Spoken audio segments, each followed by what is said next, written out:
Okay, here we go. Good morning, good afternoon, good evening, and welcome to BWTM Sports Gaming. Hope that all is well with you and you've had a good weekend. We've had a great heavyweight weekend with Tyson Fury and Deontay Wilder. And you know what? Despite all the bad blood between the pair of them, we had a great heavyweight bout. And to me, it could have been even greater still. But bear with me. So the conversation or the debate I'm going to start up is, has the heavyweight division been cheated by boxers' poor decisions? The heavyweight division, the fans, the paying public, the viewing public, cheated out by boxers' poor decision making.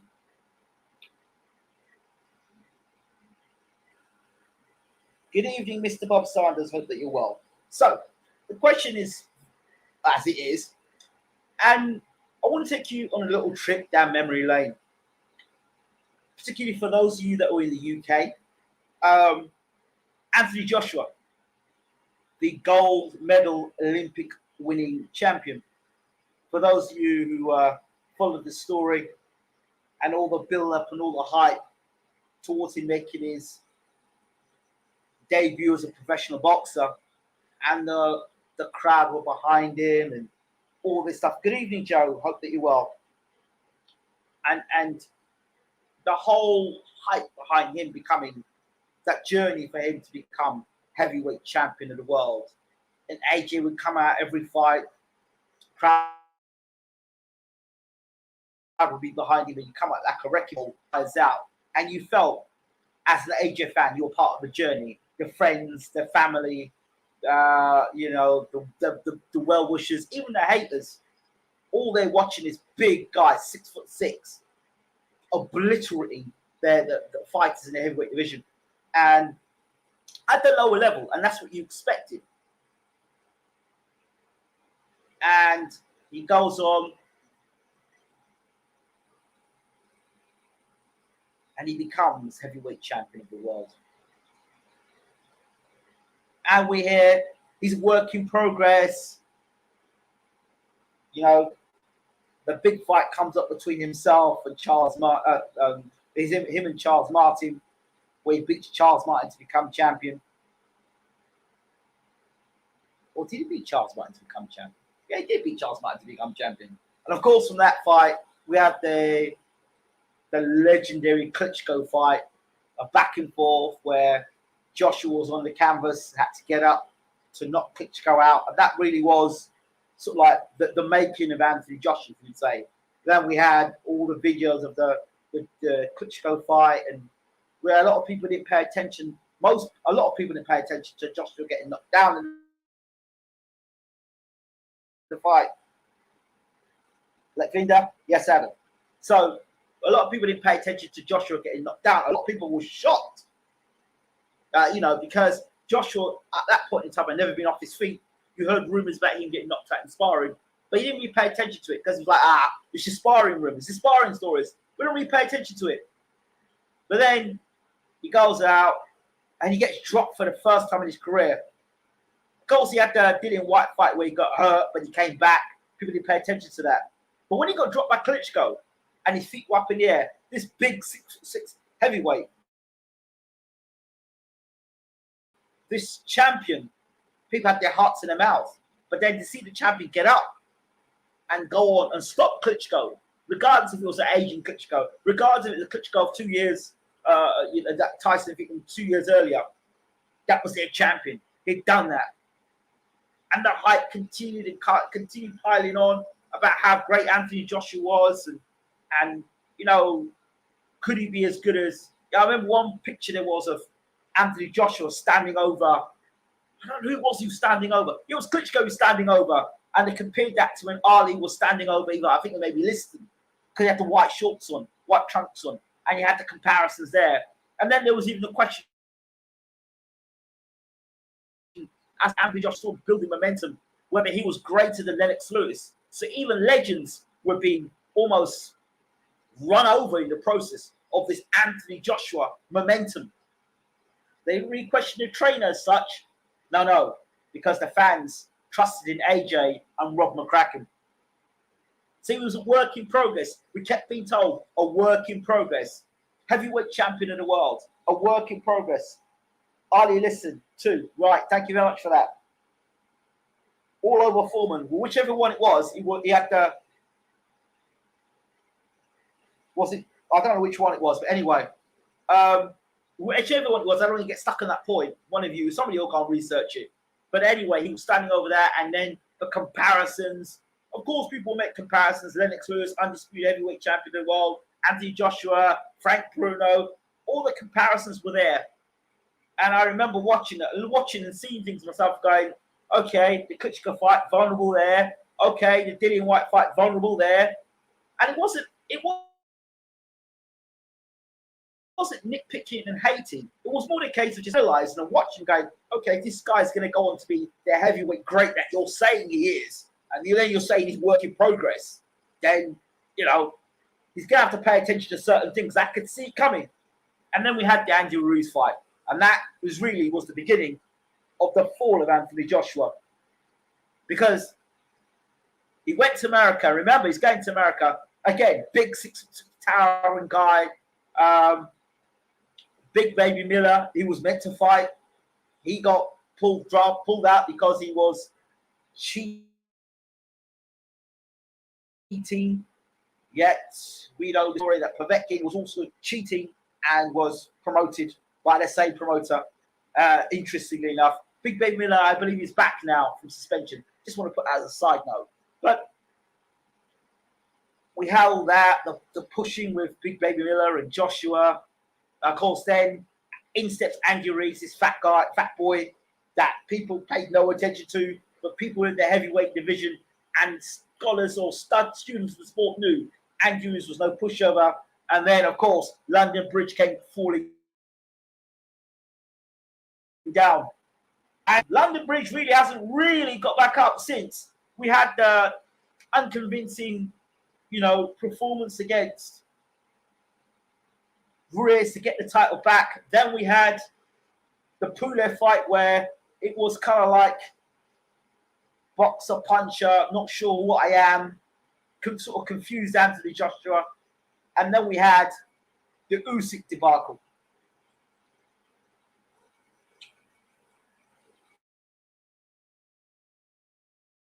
Then we got Deontay Wilder with Mark Breland and Jay Diaz and Malik Scott in the background. We didn't know the Malik Scott thing was in the background. We didn't pay too much attention to that. It was about Mark Breland and Jay Diaz. And it was all good. Wilder was knocking people out. And myself and him got in a back and forth on Twitter. And I was considered one of his haters at the time because I said, look, you're knocking out guys you should be knocking out. And I wasn't that impressed by him. I said, beat a champion, and you got my credit. I'll give you all the credit in the world.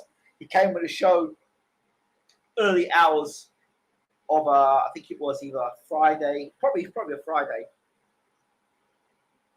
And I was talking to him about his upcoming fight with Woody Harrison, and he didn't do fair play to him. And he was talking about how he was going to take out Woody Harrison, and he did spectacularly in a round. And he also went on and beat Stavern in one of, I think, was one of his best career performances to become heavyweight champion of the world. Went on to make 9 defenses or 10 defenses of the heavyweight title, knocking guys out with that right hand punch. Yes, people saw the flaws.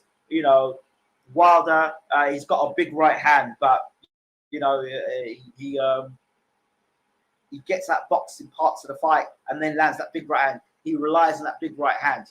But the one thing about Deontay Wilder, truly, he was spectacular in knocking guys out. There was nobody in the heavyweight division that had that punching power like that. Bar the days of Mike Tyson. And then he comes up against his kryptonite. We didn't know at the time, Tyson Fury. And Deontay Wilder's problem started in the 12th round. Deontay Wilder's career was still 12th round, because in that 12th round is when Tyson Fury got up and did what Tyson Fury instinctively does. When Tyson Fury's hurt, he instinctively gets up and starts to brawl with you. And what he did with Wilder, he got up and he went to brawl with Wilder and pushed Wilder back. And that 12th round was the unraveling, as we see now, in Wilder's career. Because ultimately, the second fight, Fury pushed him back. And if you want to put the second fight to one side, then we have the third fight where Fury literally had to get off the deck and push Wilder back. And with Malik Scott in the corner, Wilder couldn't fight with his back against the ropes. And when I broke the fight down to you, all I did say to you, that footwork would be the key to this fight. And the man that can get his feet to backing the other guy's back against the ropes will win the fight. Ultimately, it was Deontay Wilder's back that was against the ropes, and that's where he got knocked out. But it's not about that I'm talking about. What I really want to talk about now is the decisions these both men, Anthony Joshua and Deontay Wilder, made at the beginning of their careers. The beginning of their careers. And Anthony Joshua chose to go with Rob McCracken. And Deontay Wilder decided to go with Jay Diaz and Mark Breland. And to be fair, McCracken's got no track record of heavyweight boxing.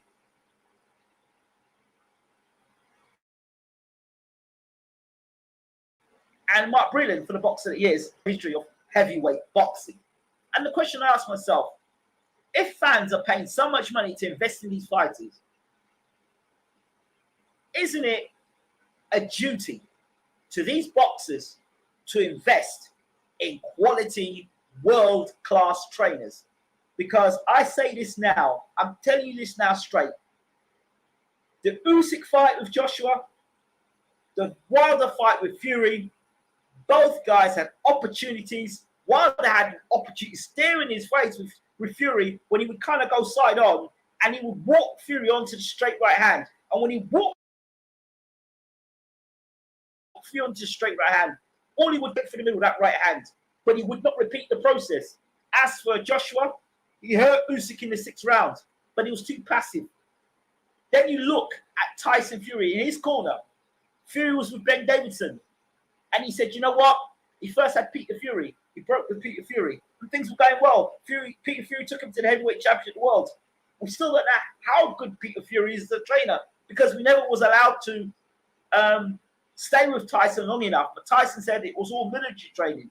But there was that discipline that got him to the heavyweight championship of the world. Something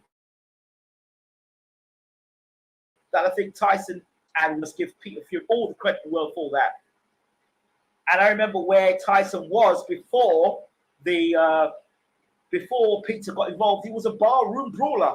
Remember the fights against Nevin Pajcek, where Tyson was brawling with guys much shorter than him, not using his height and reach advantage. And then Peter Fury came in and made the difference, made the changes. And then again, because he was with the Canadian trainer as well. Don't remember what his name is. And then from there, he moved on. Had the timeout, came back, brought Ben Davidson in, and Ben Davidson must be given credit to get Tyson back, getting him fit. And then we had the situation with Freddie Roach talking about Ben Davidson. And then after that fight, Tyson made a smart decision because he knows boxing. He went to Sugar Hill. He went to Sugar Hill. He knew the Kronk style was what was necessary for him to become, as what he told me back in 2013. Tyson told me directly over Skype, I'm the greatest heavyweight of this era. He said it, he stood by it, and now really, who would argue with him? He's taking the biggest punches from the biggest puncher, arguably in the heavyweight history, got off the deck, and then we talk about some people talk about the slow count. I'm not here to talk about that. He got up. He got up. He did what 40 other opponents couldn't do. He got up twice to end up stopping Deontay Wilder. But you see, there's a difference. Tyson, who had a lineage which was in Emmanuel Stewart, why the hell? Uncle Bashir. You see how it works? Uncle, how are you doing? I'm doing a live show. Did you want to come in? I'm doing a live show now talking about the heavyweight division and why Joshua and... All right. Let me get the link. Hold on. That's how it works, people, in heavyweight. That's how it works generally. So I'm just going to get Uncle Bashir on now. You'll have to excuse me for a minute.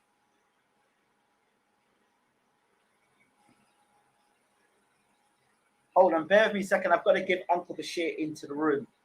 Talk amongst yourselves. So the question I'm asking tonight is, AJ and Wilder, why did they not invest in heavyweight specialists? When I talk heavyweight specialists, I'm talking Stacey McKinley. I'm talking about guys who've worked, Tommy Brooks, guys who've worked, Don Turner, people who've worked in their heavyweight division and have worked with heavyweight fighters and have got a lineage of heavyweight champions.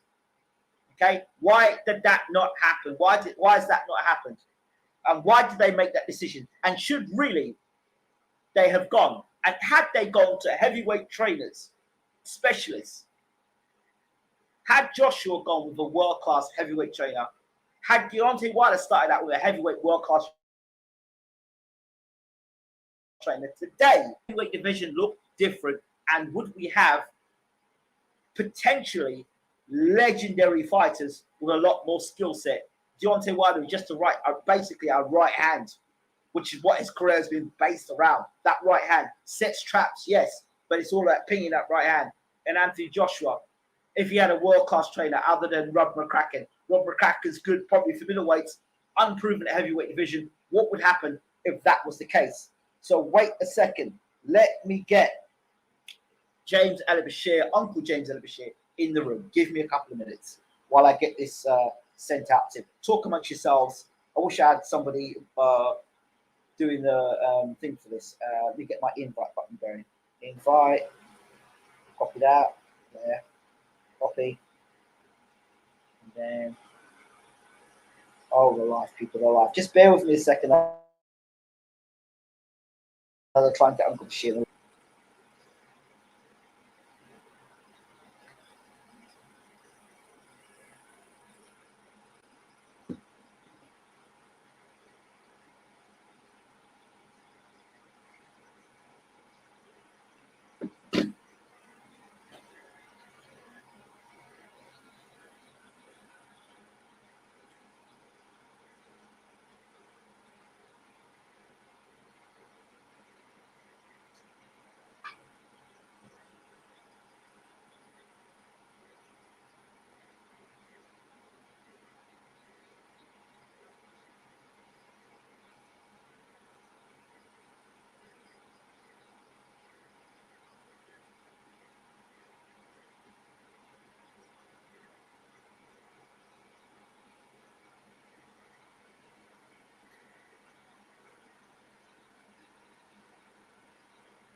Okay.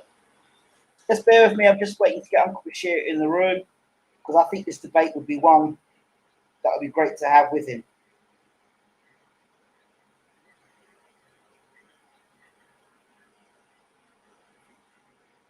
Thank you, Joe, for becoming a member. We appreciate you. Thank you so much for becoming a member.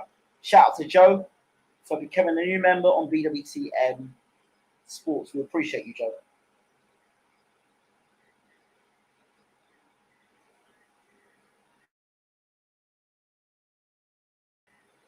Thank you, Tom. Good time in the house. It's all going good, Tom. It's all going good. Let's see what we can get in the house.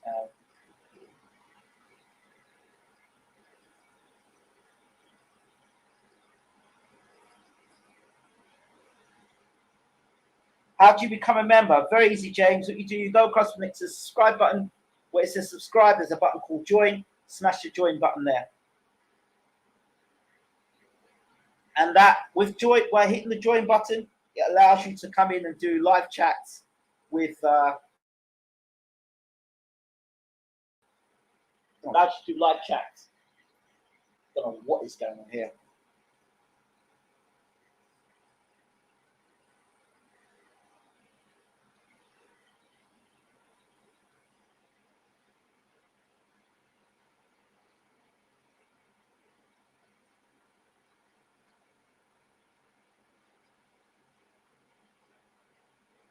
No idea what's on my phone.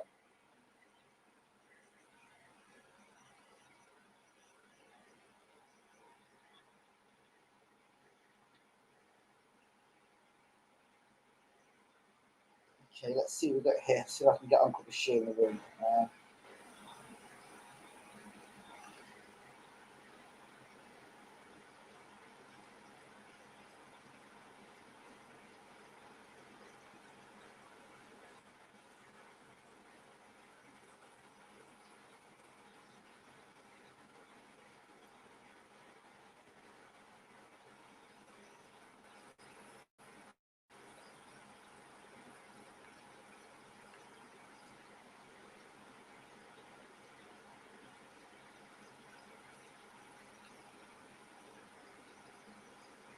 Okay, let's try and get back in this house. So I've sent Uncle an invite. My phone starts going down. So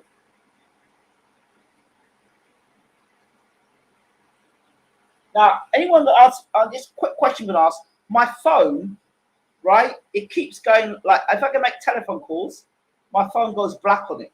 The phone's fine. Just need to turn black. Does anyone know why the screen goes black when I get phone calls coming in? Or I make phone calls coming out. But when I time, you might want to explain that to me. That's why I'm getting a delay at the moment.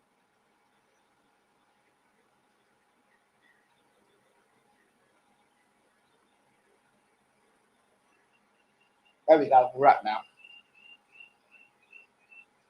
Let's read this. Let's read these questions. My phone's back up, so I can send it in. But let's see what people are saying while I wait for Uncle Bashir and send me the link.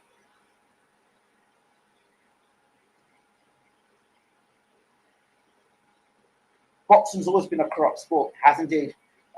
Well, he liked doing things twice. Good luck with Usyk then. Oh, that's funny. Funny. What been the thing? I think that's slightly unfair. AJ was better champ than many. He wasn't an all-time great champ and nowhere near, but he wasn't a crap champ. Right, here we go now. I can get this link to Uncle Bashir and he can join us in the house.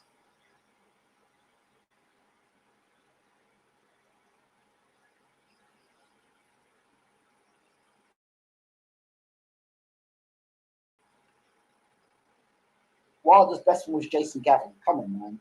Got to do better. So Luis Ortiz wasn't a good win then. Come on, bro. AJ is in the top 50, 100 champions of all time. Okay. First guy to say this. Thank you very much, Gary. The 12th round was the demise of Wilder. It was.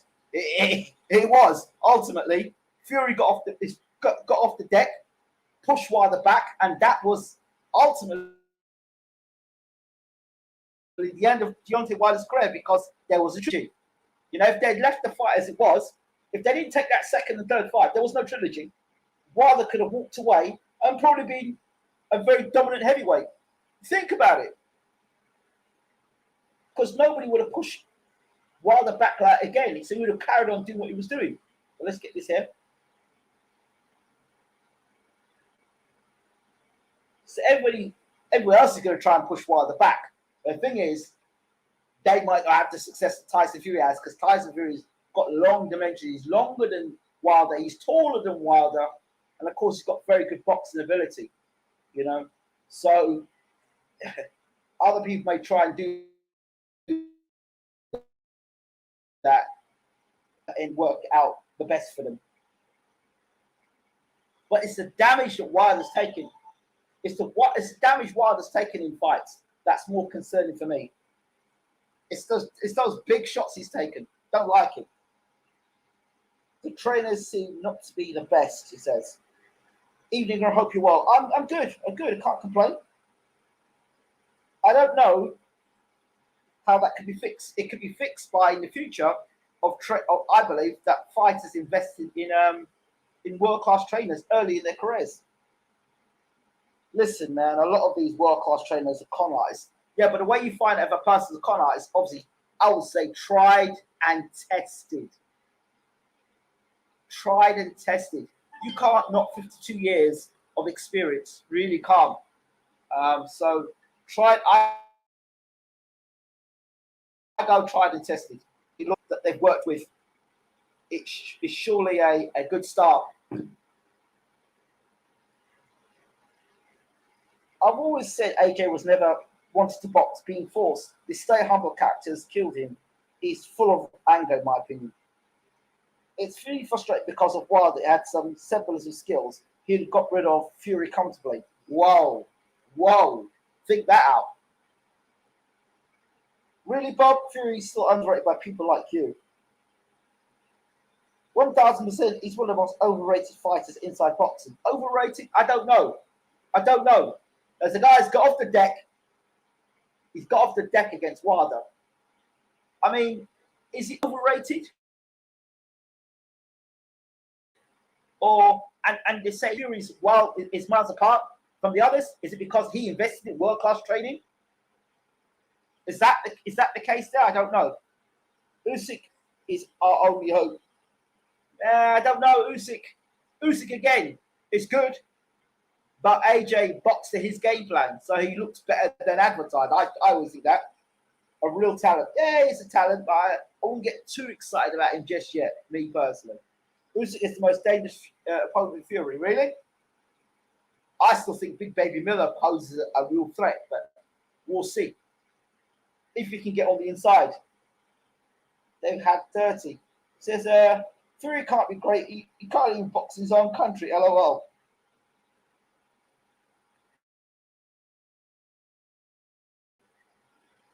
Just waiting for Uncle Bashir to join. Aside from leaning, Fury can catch Usyk. They pushed Tommy Brooks out of the game. Really? Tell me more about that, Gary, because I used to have Tommy Brooks on the channel a lot. He was a regular on the channel, Tommy Brooks. So, yeah, I like Tommy Brooks. Uncle Bashir Ingram, better than at the deck. Peter Fury, Tyson Fury. Yeah, we're just waiting for Uncle Bashir to get himself back in the room. Let me get this man in the room. Let me call him. What do you mean I couldn't? Let me call this man. I love when he calls, he goes, what's happening? He knows what's happening. Uncle ain't silly.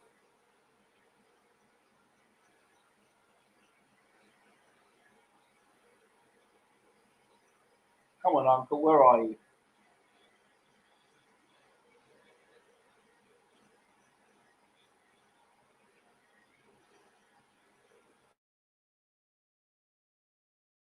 Hope he ain't gone and fallen asleep on me now. The phone's still ringing. I can only think that he's going to sign in. Don't know where he's gone. He's gone walkabout, Uncle Bashir, so we'll just wait and see. Let's keep going. Where was the 5D where he was his new improved Wilder? Looked just as bad as the second fight, in some cases worse. Yeah, I asked the question because if people say, oh, man, it's got to make great changes, make great improvements. Where? I just saw Wilder at the start working the jab to the body, and trying to chuck this wild right hand. The best time Wilder seemed to have Fury is when he threw the straight right hand. And if I was training Wilder, easier said than done, I'd be saying, stick with the straight right hand. That's the punch that's doing all the damage for you. Why are you loading up this other shot? Get mid-range, get mid-range and throw that right hand straight down the pipe. Throw it straight down the pipe. Fury's a sucker for it every time.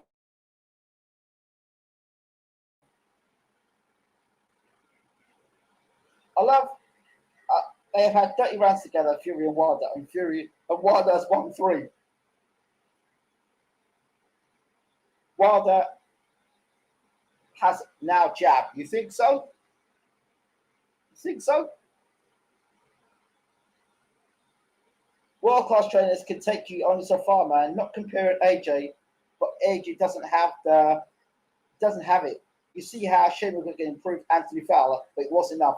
I would argue there, James. I would argue you a lot because remember Vladimir Klitschko? Vladimir Klitschko got chinned by Ross Purity, and Ross Purity is no Hall of Fame great.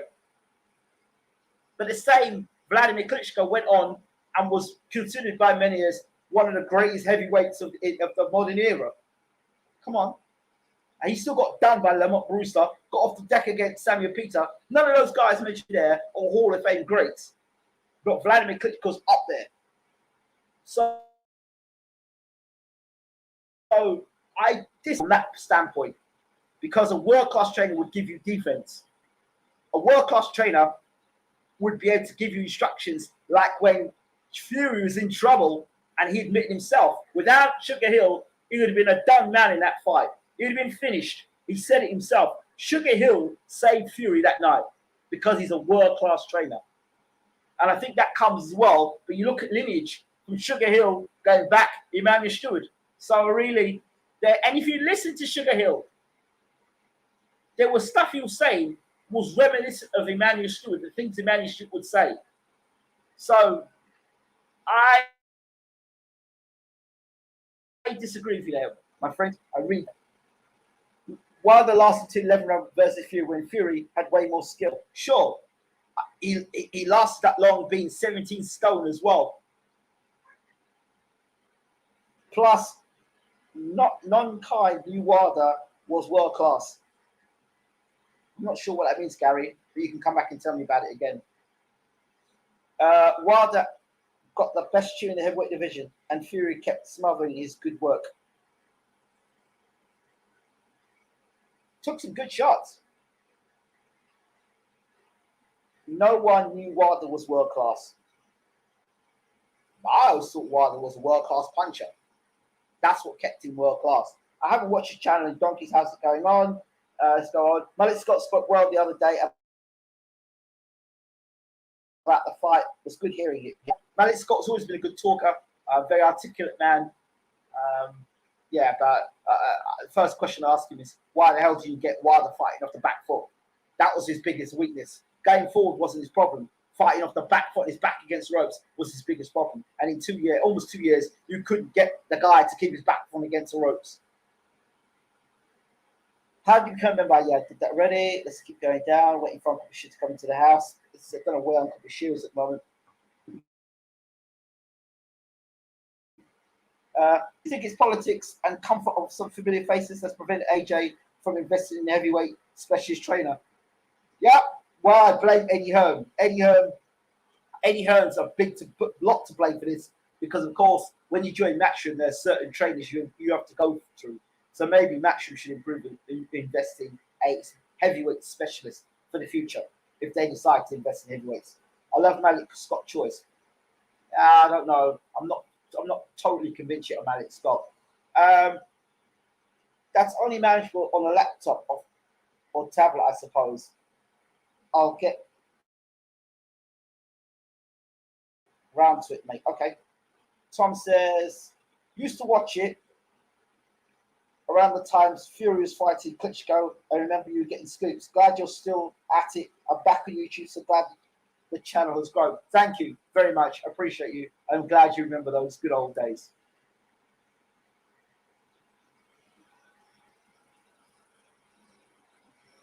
You've had 2 years to improve on whilst you still get utter BS. I'm sick and tired of people congratulating the effort. We need a damn win. That was the last hurrah. Yeah, I get that. That was my frustration.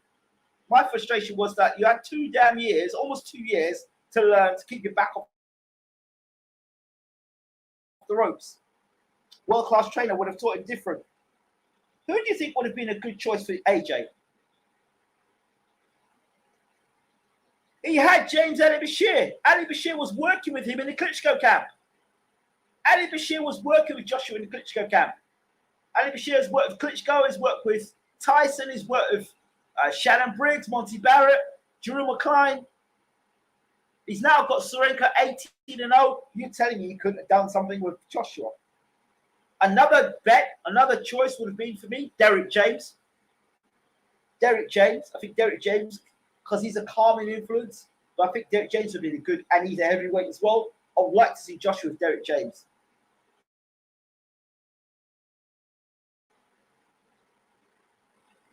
Why the loss with Fury leaning on him? Imagine if he fought clean. The thing is, Lennox Lewis used that style. Vladimir Klitschko used that style. It's an old school style. George Foreman used that style. It's old school. It's nothing illegal about leaning on a guy. That's using your physical attributes. It's something that Emmanuel Stewart taught, and a lot of the older trainers taught as well. It's just because, for me, I expected to see Fury leaning on Wilder. That's legal. That's legal. And that's why the referee was trying to break him up. But it's legal, all that leaning. And Vladimir Klitschko did that against David Haye. Any guy is a big heavyweight. It's a normal thing. I don't think it's illegal. I don't see nothing legal about it. I think it's good. I think it's, if I were heavyweight that size, I'd be using my size and doing that. But that's why when you're in those clinches, if you look at what David Haye did, when he was in those clinches, he just relaxed his arms. And he just relaxed and fell to the canvas. He just relaxed. You know what I mean? And then the referee said, get up, because it wasn't a punch that knocked him down, right? The referee said, get up. So that's one of the strategies you can use. Just relax in the clinches instead of fighting in the clinches. And that's where Wilder and Malik Scott should have said to him, listen, this guy's going to lean on you. Don't fight him in the clinches. Relax. And take a breather inside the clinch. Don't fight inside the clinch. Relax. When he's tying you up, take your breather inside. You're safe inside. No, you want to be fighting, wrestling with that bigger man. Nonsense. It's a fight. Once you've answered it before. James says, Fury can't lean on fighters now. It's a crime to use your strength and height, apparently. No, I think it's very legal and very smart. It's very foolish to wrestle with a guy that's much heavier than you. It's foolish. You don't do that. Evander Holyfield did that nonsense against Riddick Bowe. And in the rematch, what he did, he hit Bowe. And he came out, lateral move, get out. Land your punches, get out. Move to the sides. It's baby steps. I didn't like Breland firing, though. I didn't like Breland as a trainer, full stop. I would look into your phone settings. Maybe there's something selected there. Normally only goes blank when you cover a light sensor. Yeah, somebody said to me something like that. Something to do with a proximity sensor. Thank you, Leif. Good evening, by the way. Use strength and height to hit, not wrestle. Yeah, but that's part of the game. To wrestle inside, up close. Yeah, that's strategy. That's tactics. That's normal. That's normal heavyweight. That's heavyweight boxing. Yeah? Not middleweight boxing, it's heavyweight boxing. Do you mean you're using your weight? And that's why they say training heavyweights is different to training middleweights.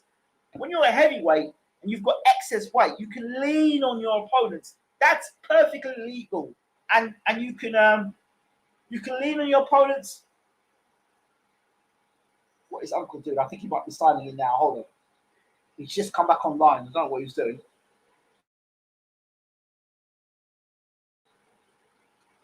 You can lean on opponents. That's normal.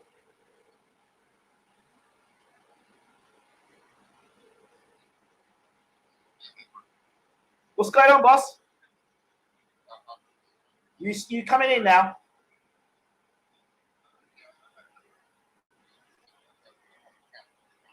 What's that, Uncle? Oh, okay. Okay. Okay, cool. All right, no problems. No worries, Uncle. Bye. So Uncle Bashir just tells me he's had a bit of an emergency. So he'll get back to me as soon as he's finished. Let's keep talking. Hope Wilder sticks at it. If he's healthy, him versus anyone of a top fight is slightly. But I don't like seeing the sort of heavy blows that Wilder sustained in that fight. I don't like it at all. No way, no shape, no form. I talk about being defensively responsible. Those are big shots. Fight punches like that end a fighter's career. And durability. When you start getting shots like that, big shots like that, you know, your durability goes. You know, so he might not be able to take their punches much more. That's a big man, 90 stone plus, hitting you cleanly on the chin repeatedly, and you have to get off the deck. That's more like fighting for your life in there. So I don't like it all. He needs a long rest. And at 35, 36, I don't know. Wilder has not improved one iota since Beijing. That's shocking.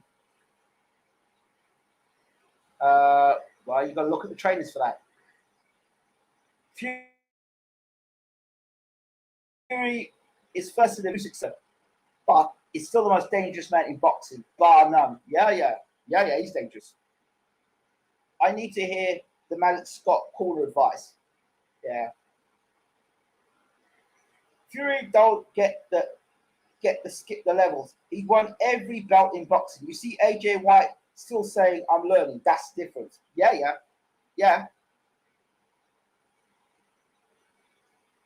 But what are you learning? Gerald Big Bay Miller, ain't he at the game? No, he's making his comeback. I think he's LOL. Fury made Wilder fight for every second everywhere, and I thought it was a great fight. Yeah.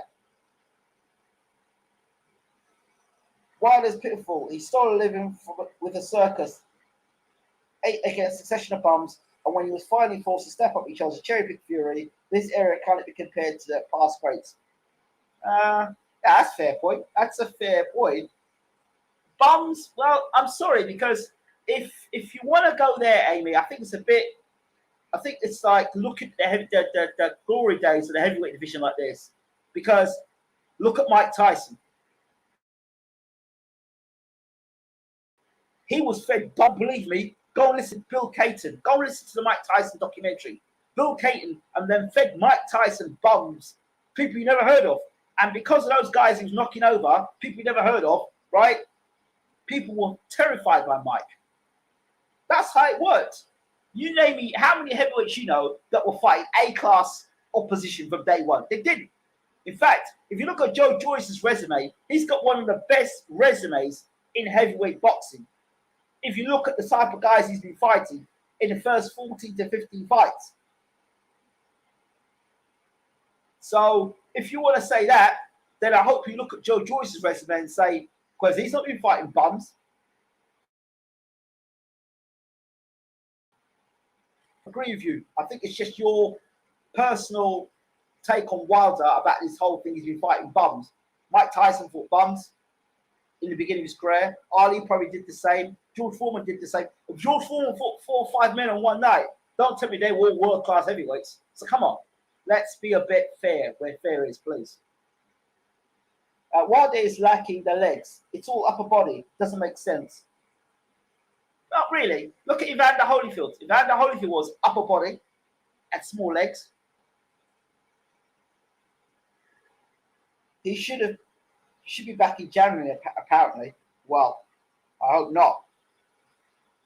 Wilder has same stamina issues he showed in the second fight, and now leads me to believe there was skullduggery. Interesting. Wilder came in too heavy. He should have been 15.5 stone. Lean, mean, and ready to unleash the equalizer. Yes, maybe so. But would he have absorbed the same type of punishment in the second fight? Now, again, I gave you comparisons. Evander Holyfield, when he fought Bo the first fight, was too light. And then he came in the second fight, he pushed Bo back when he needed to. So there's heavyweight boxing for you right there. Look at the first fight, look at the second fight. Pathetic ban. Oh, you're talking about Big Baby Miller. Yeah, it was a pathetic ban. AJ has legs, irrelevant. One Usyk left and he wobbles. There you go. So legs are irrelevant. How does Joe Miller cope without horse drugs up his ass? Ask Alexander Povetkin. He did well paper. Is Scott world class? Don't know. Right? He hasn't had enough fights as a trainer to say that. So Scott is learning on the job, really. That's why I think that. Why would you pick somebody who's learning on the job in a rematch? Something like Ali Bashir would have done a good job. If not Ali Bashir, stayed to McKinley. He could have got quality sparring and got a good oversight on how to go about Fury. I understand. Emmanuel Stewart, his right hand, and everyone rates Emmanuel Stewart. Why the hell would you not go to James Ali Bashir? It tells you people don't know much about boxing. I keep telling you over and over and over again. Would it be interesting again? Fury though. Miller is huge, 300 pounds, great engine, beats all the juice. That's what I think. I think Miller would be a great fight for Fury. A world-class trainer is like a sculptor. He chips away the rough edges and refines it until all's left is the masterpiece. Beautifully said there, sir. Beautifully said. Beautifully said. Thoughts on Yard versus Arthur 2 announced for December? Yes, I was going to do a separate video on it. I go straight away. I go with Arthur. I think Arthur's the better fighter anyway. So he can box. I told everyone about Arthur before. He can box, he can slug, he can fight lateral movement. And people, I rate Arthur very highly because he's a more diverse fighter. He can fight many ways. So far, Yard's showed he could only fight one way. I would have preferred Mark Breland, but Wilder said no, I don't. Mark Breland for what? He had Mark Breland's corner for the first Wilder fight. He had Mark Breland's corner for the second Wilder fight. No.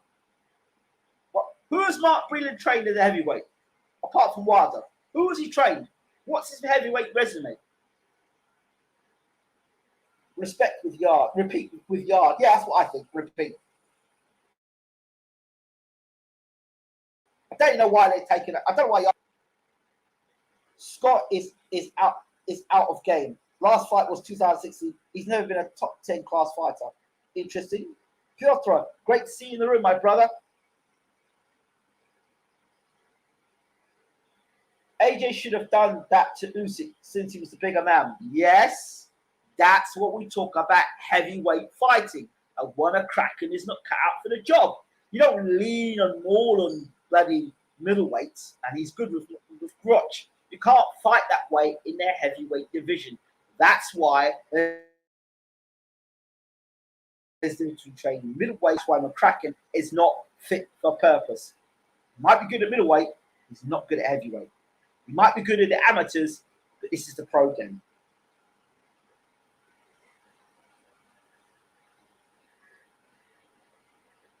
Ingram, you have been approached by professional boxers to coach them. You could do something.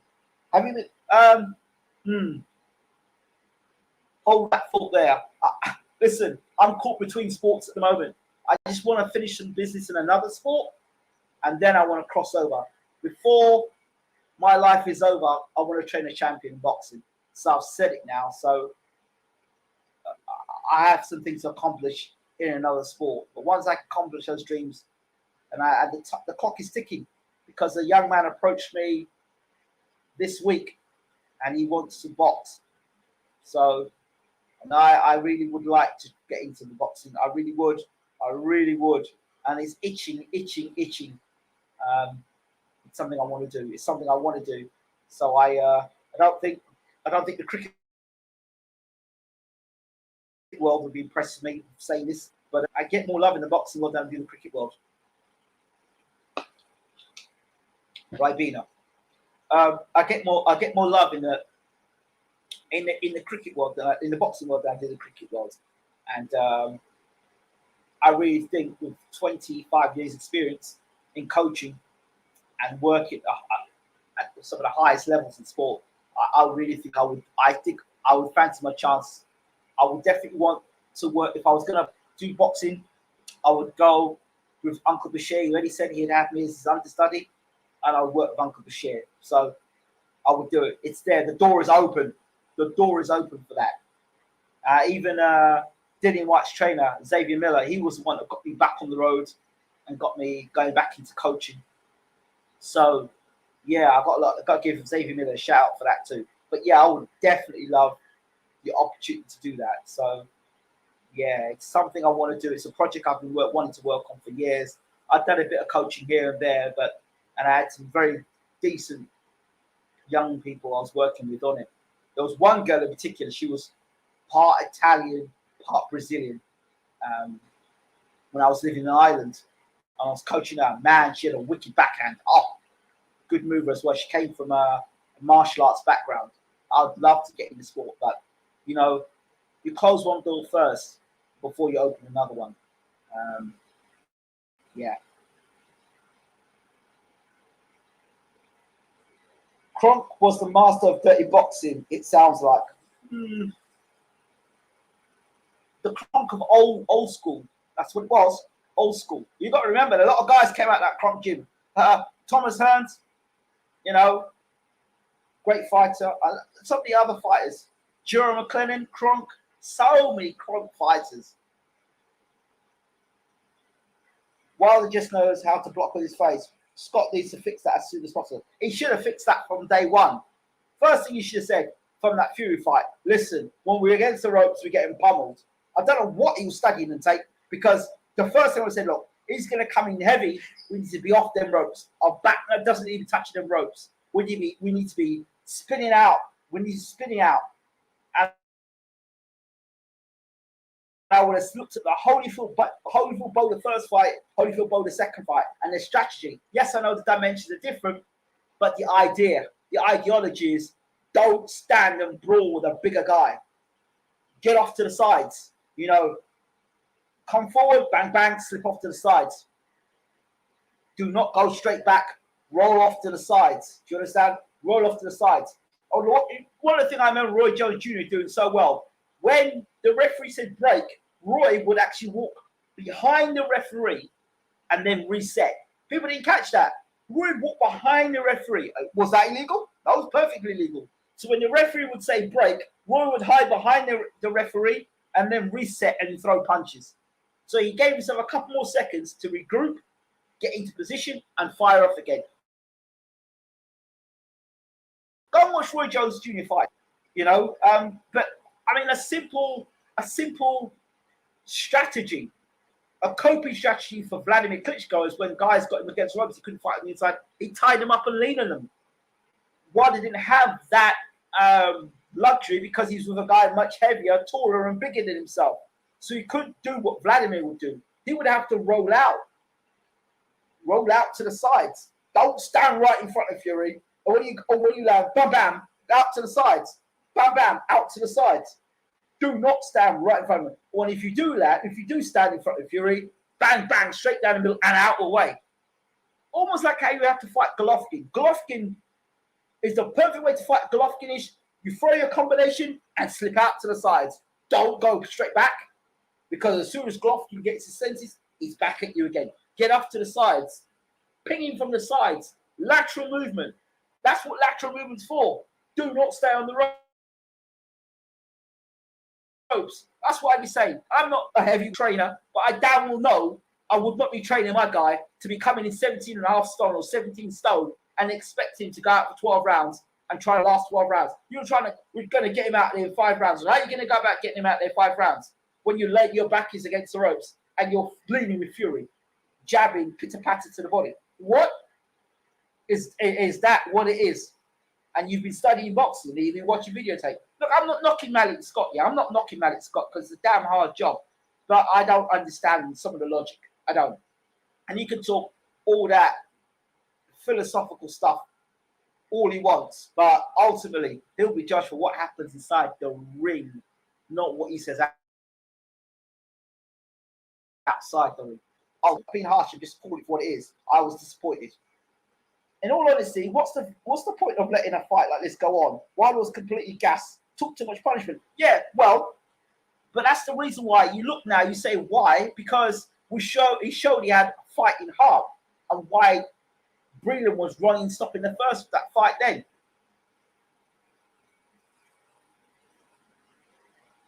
Have you ever? How do you think AJ versus Miller would have gone at England? if AJ won that fight after the pre-fight promotion, he would have actually been great in America. Yeah, I think Miller would have. I think Miller was going to knock him out. I really did. I really did, because Miller was going to stand up to Joshua. But maybe I'm wrong. Why is it that especially heavyweight trainers like Bashir and McKinley don't get to be spoken to the likes of Freddie Roach in the media? Well, you know it's political, and you know what the media is made up of. You look at the people that control, generally the faces of the media, the power people. It's political. You know that. I know that.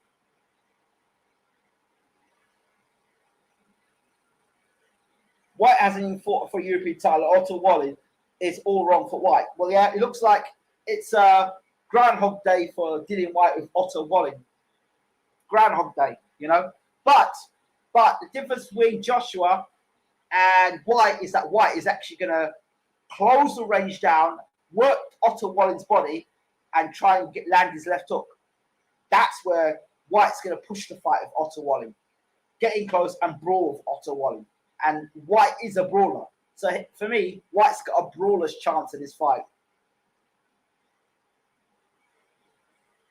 Fury, past greats, have had far, far better coaches.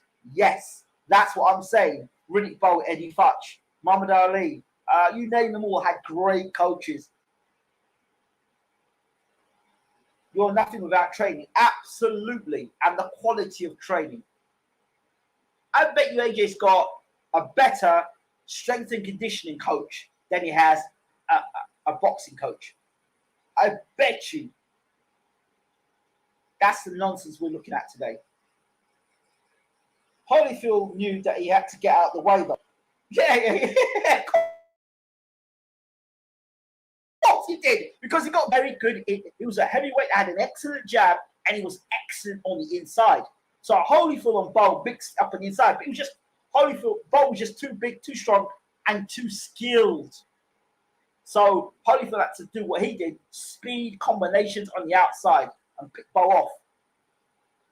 And Bowe came in considerably heavier for the second fight. Facts. Joe Joyce has wasted no time at the domestic level, something we can't say for many UK heavyweights or really the heavyweight division full stop. Absolutely. Absolutely. So when people start reading off about Deontay Wilder and bums, I have to say something. How many heavyweights do you know that fought top-class heavyweights from the start? Look at Joyce's debut. When did the obsession with resumes, pay-per-views, and money come into nowadays in boxing talk? Bit irritating. Eddie Hearn, and then the Mayweather, you know, making money with Mayweather, and nobody else been able to copy that model. They probably thought, it's Mayweather, we can copy the model. They can't copy the model, and hence why you've got a whole bunch of copycats after that. So Mayweather said, and really, a lot of these gates and things are distractions because the guys are not that good fighters, as we're discovering now. What does team do in situations where contenders have had the same level resume like current champs? For example, why Spill could get title shot? I get it, but I think other champions have been the same. I mean, the great Riddick Bowe defended his title against Jesse Ferguson. I mean, Ferguson was decent early on in his career, but bloody hell. Well, there's a lot of... Damn, I've got to speed up here. I'm sure people would have asked this, but think all Ali Bashir could have done better than Jonathan Banks' training for Vlad versus Fury. Of course he would have done better. Without a shadow of doubt. You're talking about a man who brought Banks into camp because Emmanuel Stewart didn't think Jonathan Banks was good enough for Vladimir Klitschko for sparring. And Bashir took him on when Emmanuel Stewart said Bashir took him in his room. And that's how Banks got into camp with Vladimir Klitschko. That's how the story came about. So that's what I've been told. So, yeah, of course he would do a better job. Because for one, you just look at what it is. Look at Vladimir Klitschko when he fought Bright Jennings, and you look at what the instructions were in the corner, and Jonathan Mack said to Vlad, just box. You're the better boxer, just boxing. And then Vladimir put on a subpar performance. And then when Klitschko needed a slap in his face when he was fighting Tyson Fury, and he needed energy, Banks couldn't seize the moment. He couldn't say, look, this guy's clowning around in there, you're going to lose your titles. So Sugar Hill being in that corner, we said, hey, snap out of it. Bashir would have told him, what the hell are you doing? You're going to lose the belts here. So the difference. And I think that when Vlad Tsarenko gets in, and he will, when Vlad Tsarenko gets himself in a situation where fights are going his way, you will hear Bashir in the corner. I just don't think that Banks has got that urgency trainer, but I don't know how good a trainer. Do you ever get that two-way show with Ultra England? Yes, I did. I did it post-fight, Joshua, Usyk. I think Andy Ruiz is a danger man for Fury if they ever give him the chance. Fast hands and combos, bombs in both hands. But only if Fury wants to scrap. Could have an easy night if he kept him at range. Yeah, I think so. I think Andy Ruiz was good because he was Joshua's kryptonite, because Joshua was vulnerable to the left hook. He leaving himself vulnerable to the left-hand side. That's why I knew that when Joshua was in the exchange, the left hook over the top would have been a problem. And we saw that.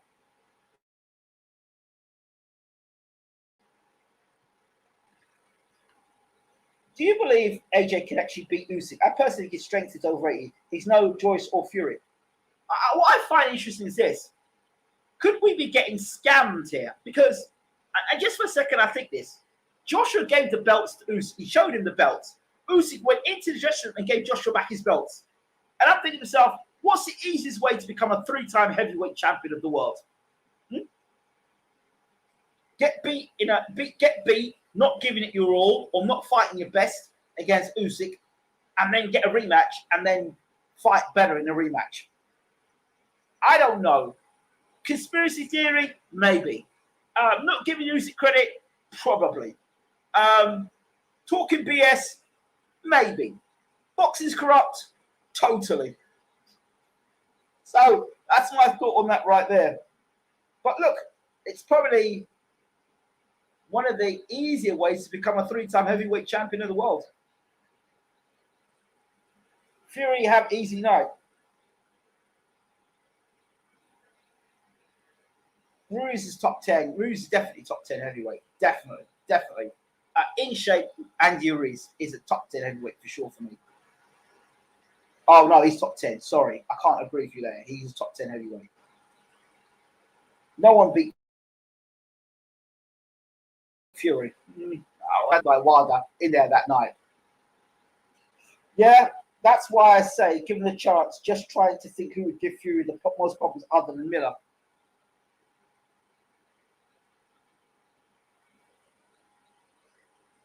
I think if Dillian White's durability holds up and he can get past the jab and get inside of Fury and land that left hook, might be interesting. But I don't fancy a chance that way. I tell you who I think could beat Fury or give Fury a hard fight. Why is my camera doing this? I know who can give Fury a hard fight. That Frank Sanchez. That Frank Sanchez, I think, is better than Oleksandr Usyk at heavyweight. I like to be proven wrong, but Frank Sanchez looks the business. Frank Sanchez, remember that name. He played with a Jaguar. Frank Sanchez. He'll play with Usyk also. Yeah, boxing is full of insecure men. If you have knowledge, the fish and chip trainers sideline you. People in YouTube boxing are very, very sneaky. That's another story. Oh, yeah, they're very sneaky. You don't need to tell me about sneaky people on YouTube. You don't need to tell me about them. Very sneaky, bro. Very sneaky. And then don't give you credit. Yeah, hell sneaky. You'll be a good trainer. Can tell you have passion. I have to hold that passion in, brother. I have to hold that passion in. And I have to use some of that passion I use from cricket, from boxing, and transfer it into cricket. So I use a lot of comparison between cricket and boxing. So I teach my cricketers footwork in and out. So I've been able to get out the way of the short ball, being able to get onto the front foot, being able to get onto the back foot. Yeah, so it's something that I teach a lot of. Being keeping the eye on the ball like you would in boxing. Keep your eye on the gloves. Do you know what I mean? A lot of that stuff. Head movement. Obviously, not moving your head like boxers, but a lot of that stuff. You know. So there's a lot of crossovers there between boxing and cricket. So many crossovers there. The battle of the mind. You know. When you get hit with a good shot in boxing, it's like you get hit with a good ball. In cricket, you may get hit in your ribs. You may get hit in the jaw. And the bowler walks away. That's where you get hit with a good shot, and it kind of wins you. You have to stay composed and then focus on the next ball. You know, just like in boxing, you get hit with a good shot. Okay, it's a good shot. You compose yourself, ride the shot, and say, okay, that's a good shot. I'm trying to get with that shot again. It's like cricket. So there's lots of comparisons between cricket and boxing. And one day I think I will definitely do a show on that.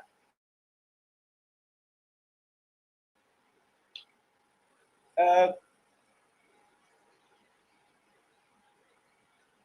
would like you to train Wilder. You would then understand my ego comments.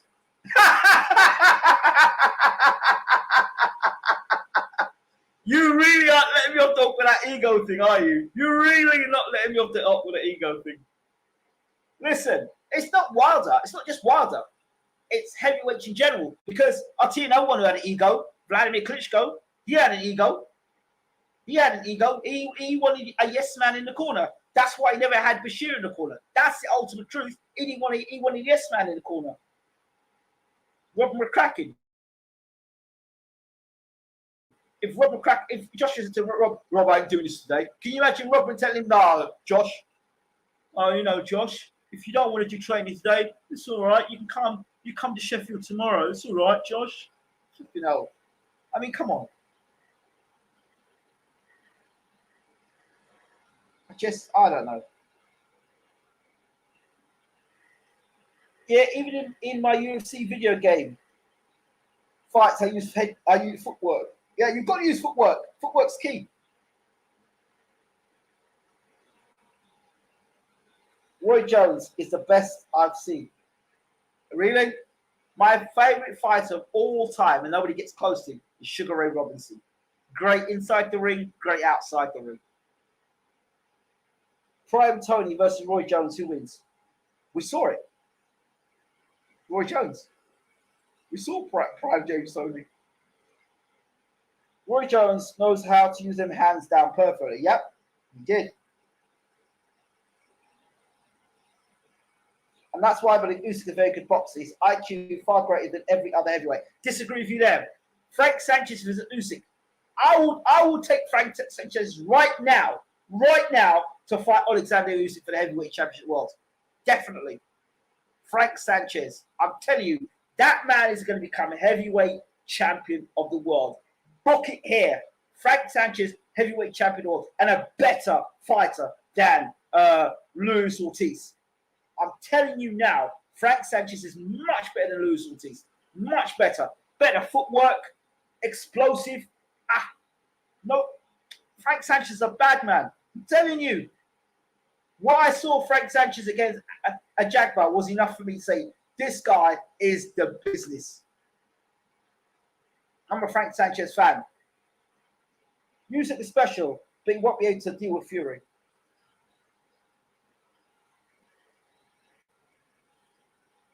In my opinion, I must say.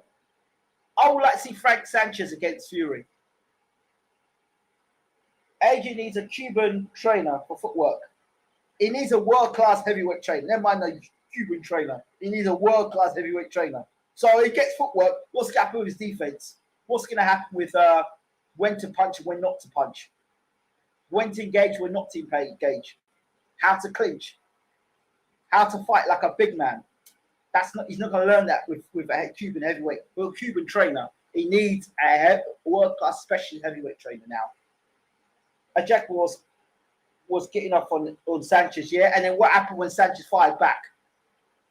Sanchez showed fast hands and Jack couldn't pin him. There you go. Oh my God, bold statement. That way Sanchez. He ain't 29 either. I know. Sanchez is a bad man. He's a bad man. Takes a good shot, good stamina, good movement, knows how to fight off the ropes, good footwork, and he springs out. Almost like a David Hayes, springs out and lands a combination. And he did that against a big heavyweight. Put a jackpot in his ass. Life has so many crossovers too. Yes. All top dogs have egos. Oh yeah, of course they do. Yep, egos ruin people. Everybody can teach you something. Oh yeah. Oh yeah. I'll search him up. Yep, please do. People are all forgetting the other Usyk heavyweight fights since the AJ win. Oh yeah, of course they are. They celebrate Usyk. They celebrate Usyk, but forget it was AJ's poor application that put Usyk into looking as great as he did.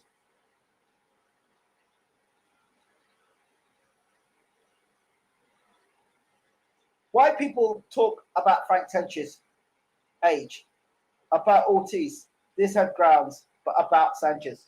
Sanchez is a bad man. I don't care. It doesn't look like a 40-year-old to me. Sugar Rebels was fantastic to watch personally. I have some dual round fights, brutal, and his skills as a boxer were criminally underrated. Oh yeah. Totally disagree. He at times moves well, but unsure of him in game. All right, but a Jagba was the toughest fight of his career, yeah, to date, yeah. A Jagba was the fight, yeah. A Jagba we knew could punch. A Jagba we knew was a bona fide heavyweight. A Jagba we knew was a lot of people talking about the guy who's going to take on the heavyweight division. He was everyone's top prospect, everyone's top fighter, a FA Jagba, and he made a Jagba look like a baby. So no, I disagree with you there. You got to see talent when you see talent, and he's got talent. He's got damn talent. He's got damn talent. Do you believe Wilder can beat Usyk?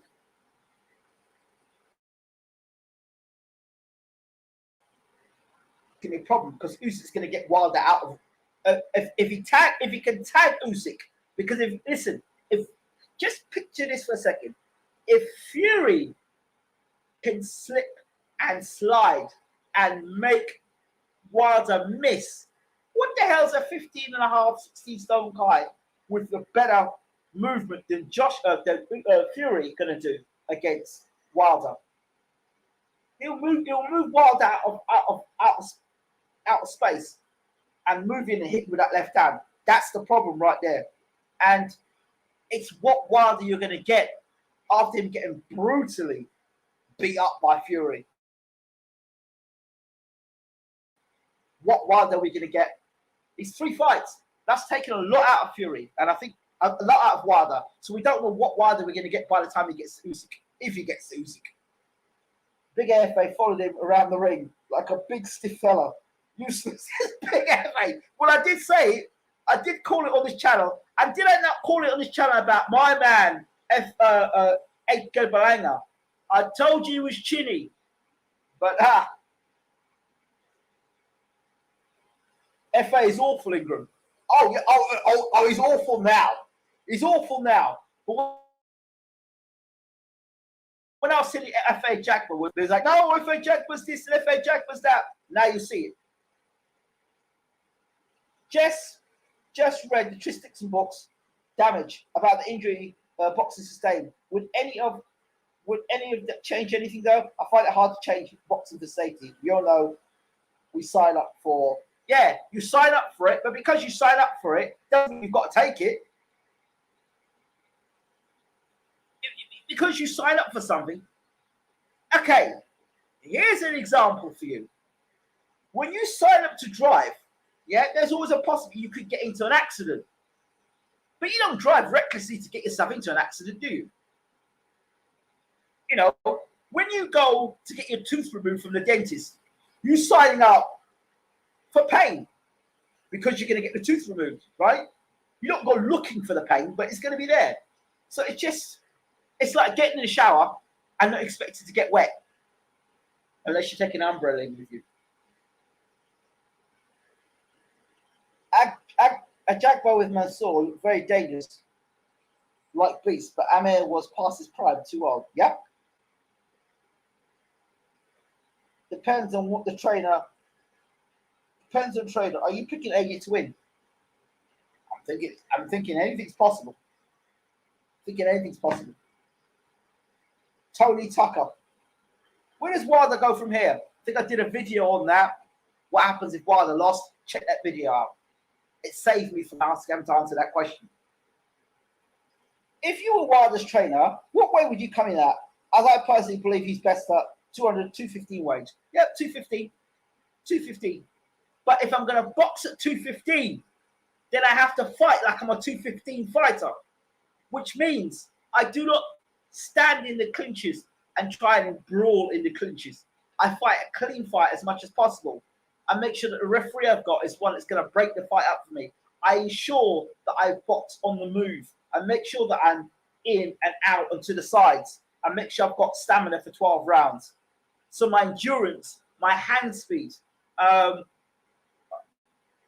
cardiovascular training, my interval training, all these things. My strength training that I'm doing is not about pushing heavy weights, but my strength training is about more fast weights, fast switch muscles. Yeah. And my technique is up to scratch. If I were Wilder, I'd be working on technique, throwing straighter punches, working on my footwork. So I would have instructed a ballet dancer first for Wilder, like Evander Holyfield did when he moved in the heavyweight division. You see, these are little gems here. Get a ballet dancer to work on your footwork in and out. If Manny Scott was a trainer, I would say, you know what? You need to first thing we need to do is get your footwork. Your footwork is like your foundation. I don't care how big you punch. I don't care how hard you hit. I don't care how many punches you can throw. Your feet are your foundation. They will get you into trouble. They will get you out of trouble. They will get you out of trouble. They will get you into range to throw shots. They will get you out of range not to get hit. So your footwork is every damn thing. So Malik Scott should have worked on the footwork of we have a guest. Ding dong, ding dong. We have a guest. I wonder who that guest is. Uncle James Bashir is in the house. Uncle Bashir, how are we doing? Everything is good, man. Uncle, everything. I think you're gonna love this conversation. I really do think you're gonna love this conversation. So let me take myself off the camera and get you in the camera now. Right. So can you hear me well, Uncle? Yes, I can. Okay, so we're talking about, has the heavyweight division been cheated of great fighters due to boxers making poor decisions in terms of the type of trainers that they've enlisted, i.e. Anthony Joshua and Deontay Wilder, two fighters which, as far as I'm concerned, had they had heavyweight specialists in their corner from the beginning of their professional careers, we would have had better fighters, and both guys potentially could still be unbeaten today. Your thoughts? I think that the reason for a lot of failures of expectations of the current heavyweights is because that they don't invest in their careers as far as structure is concerned. I think that they come into the sport with a anxiousness, if you will, to make money, but they don't set up any kind of criteria or structure in by which to make the money. So that's why they're failing overall. You know, they're failing because I think that Deontay is a genius because Deontay basically went his whole career without learning technique, without learning proper defense. He went his whole career basically with his right hand, and you know that's a genius that can go out. I think his net worth is something like $35 million. So in my mind, he's a genius because he never really learned the boxing structure. I mean, I think he was playing basketball or something else. You know, he just came to the sport and took it by storm and made a lot of money in the process. Could you imagine Deontay Wilder with a world-class heavyweight trainer? What would that look like? Oh man, he would be. I could see him going all the way to the 42, 43 years old. I can see that, you know, because if he had learned proper defense, provocation, how to set his punches up and stuff, he'd be a monster. With some defense and some boxing skills, he would be a monster, you know. So yeah, I think that he'd have a great longevity in boxing had he done so. I was talking about footwork, and I said that, and you're the expert, but I'm saying, particularly in the heavyweight division, having good footwork gets you in to throw punches and gets you out of danger when you're in situations. And that Deontay Wilder, the first thing he should have done is work on his footwork to get away from those ropes and to take consent of the ring. And I gave the example of Evander Holyfield when he fought Riddick Bowe, the first fight and the second fight. In the first fight, Bowe was a heavier guy. He was good on the inside, and Holyfield tried to mix up with him. In the rematch, Bowe came in even heavier still, and Holyfield this time came a little heavier, just a little heavier, but instead he blocks Bowe. He stayed from the outside, used his speed and his movement, and that was he was able to even get close to him stopping Bowe before the man with the parachute came in. Your thoughts? Well, that's the comparison that I'm making with Oleksandr Usyk versus big Joshua. man, the Gypsy King. Joshua. You know, the Gypsy King. I'm talking about the Gypsy King. Oh, Fury. All right, Fury. Yeah. Yeah. And that's the same scenario that I'm using Usyk versus, you know, the big man, the Gypsy King. Yes. You know, and I think that Usyk can box past. I think Usyk can avoid all of the mauling, brawling, and box past it to win a decision versus Fury. Got Usyk to win that fight. And I'll tell you something else. If Johsua doesn't dump that foolish pride, he's going to lose the rematch too.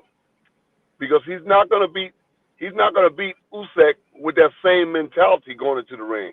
Yeah, he says he's so things wrong and he's going to make some adjustments, blah, blah, blah, yeah, blah, blah, blah. But everybody says that after a loss. You know? He's not going to go back there and do the second Ruiz fight again versus Usyk. Because the Usyk that he sees in this rematch is going to be a completely different Usyk that he fought that took the belt. He's going to be looking at a Usyk that's going to be a wolf that wants to keep his belts. And so it's going to be an even harder fight to take those belts back from Usyk. Usyk is determined to prove to the people. I know Usyk good. I know him intimately. And he wants to prove to not just the Ukrainian people, but to all people that no, it wasn't the fluke that I beat Anthony Joshua. This time, watch what I do. So yeah, I expect the second fight to be a really, really hotly contested battle. You know, and like I said initially, when I said with my back was to the wall, I chose Joshua. Well, in this case, if my back is to the wall, I'll chose Usyk.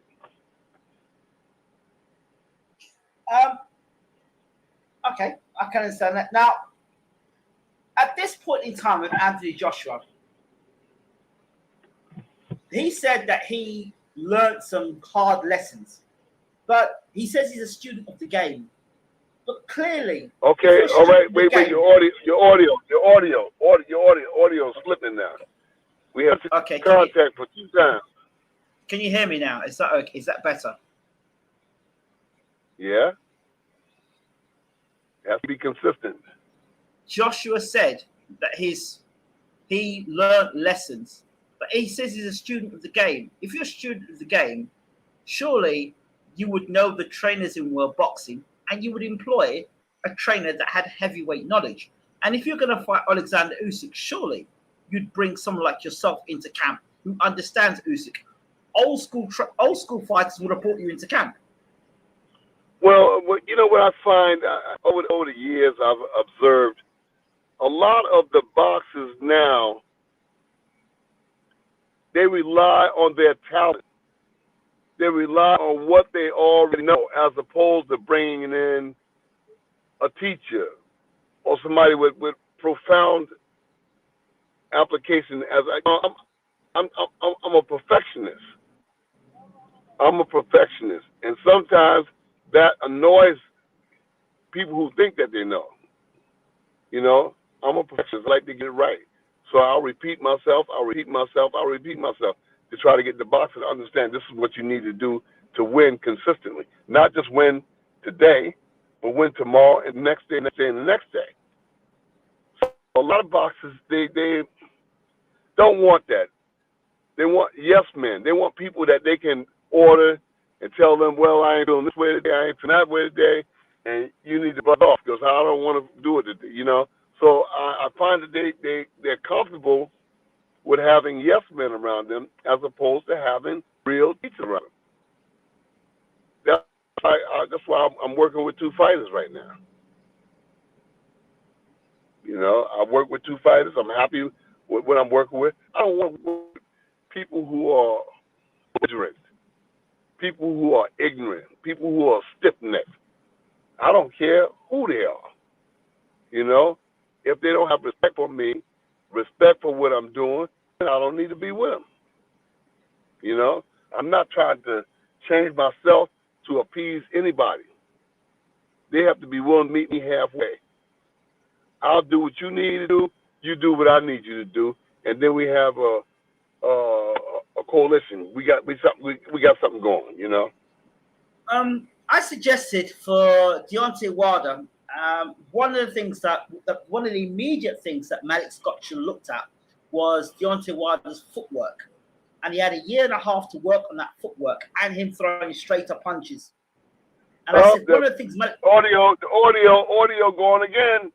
Okay, can you hear me now? I can hear you, but what I'm saying is your voice is dipping in and out. There's interruptions. You know, I'll hear 3 words and then I'll hear void and then I'll hear 3 words again. So there's something wrong with your audio, and I know it's coming from your end. We know it cannot be coming from my end because, Uncle, we did the same show in your place and it wasn't a problem. We did the same show with Steve Upshare, and it was just that car that you're in, that Jeep you're in. It doesn't like me, I think. Listen, me, you, and Steve Upshare did it in my car not more than 5 days ago, and it went fine. So it's from your end. Maybe we need to call Steve Upshare in, and maybe he's the balance. Maybe so, Uncle. So I said that the first thing Malik Scott should have looked at, he had almost 2 years to work with Wilder, was his footwork. And he could have brought in a ballet coach to give Wilder better balance. Your thoughts on that? Evander Holyfield did that when he moved to heavyweight. My thought is that Malik Scott can only do so much in the time that he had. Malik Scott is coming on the tail end of this career.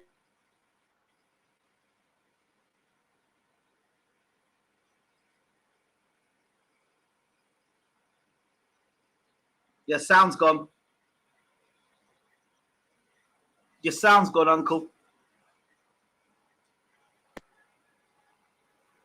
I have all the time to do this. There you go. And they come. There you go. Okay.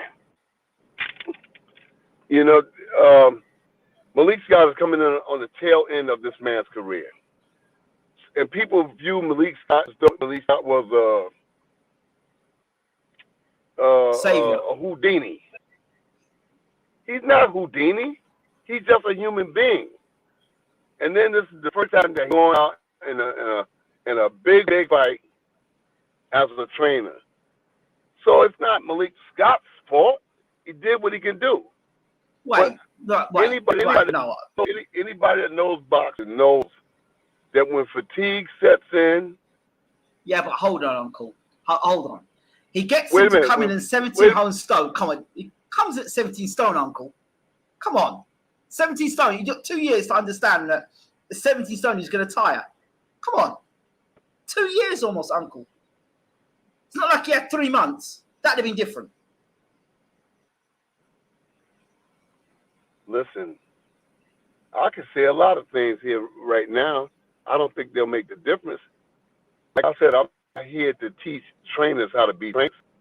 I can say a lot of things in reference to what you just said, but I'm not doing that. Yeah.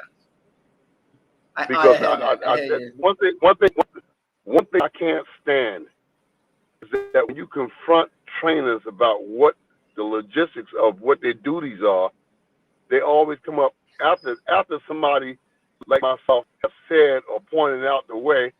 Oh, I knew that. I knew that all the time. So why do you do it then? That. You know, so I don't want to say nothing. If you know it, then show it. Know it, then show it. Because I'm not saying nothing. I know what I would do. I know how I would handle it. I know how I would buy it. All right? There's no ifs, ands, and buts about it. So since you know, then go out there and do it.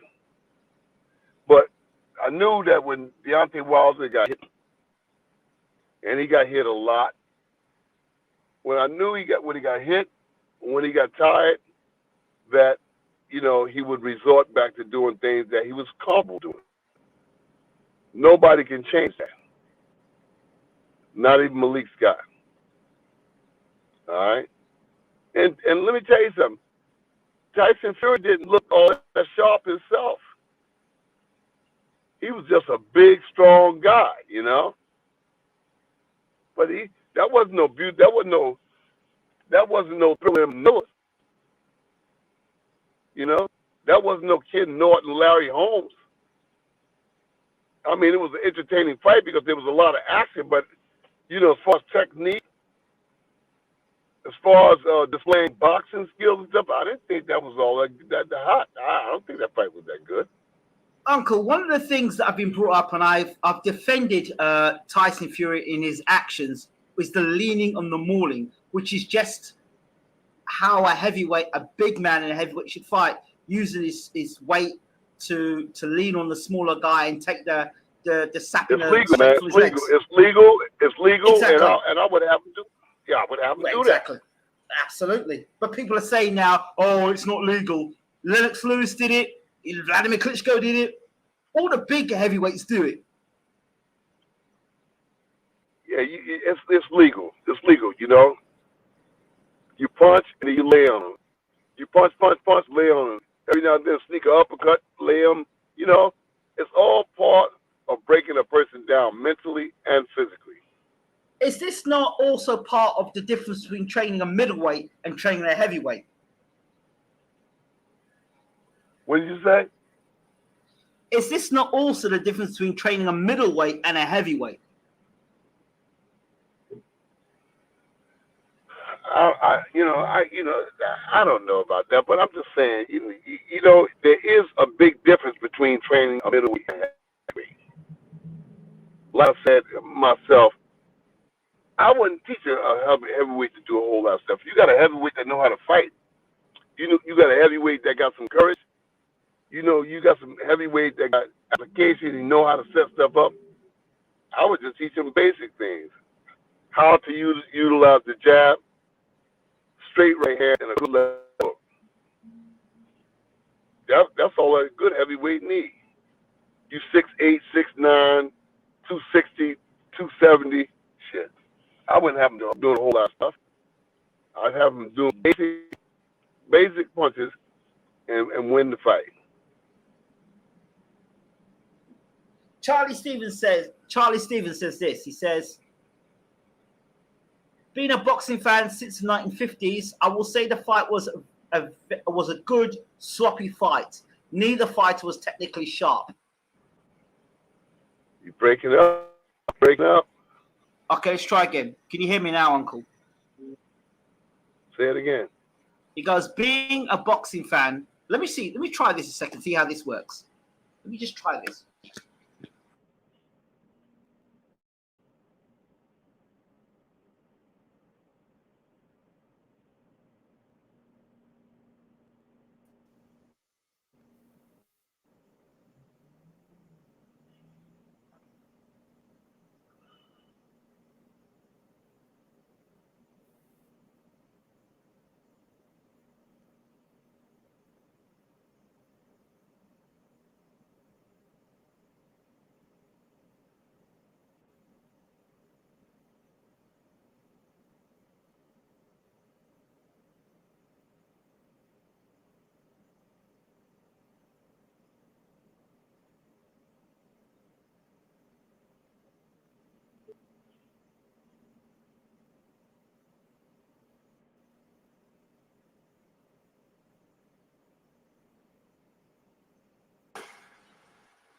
Okay, let's try this, Uncle. Can you hear me? Yeah, I can. Okay, let's try this now. How clear is this? Right now, very clear. Okay, fantastic. So, Charles Stevens says, being a boxing fan since the 1950s, I will say the fight was a good sloppy fight. Neither fighter was technically sharp. That's Charles Stevens. I agree with Charles.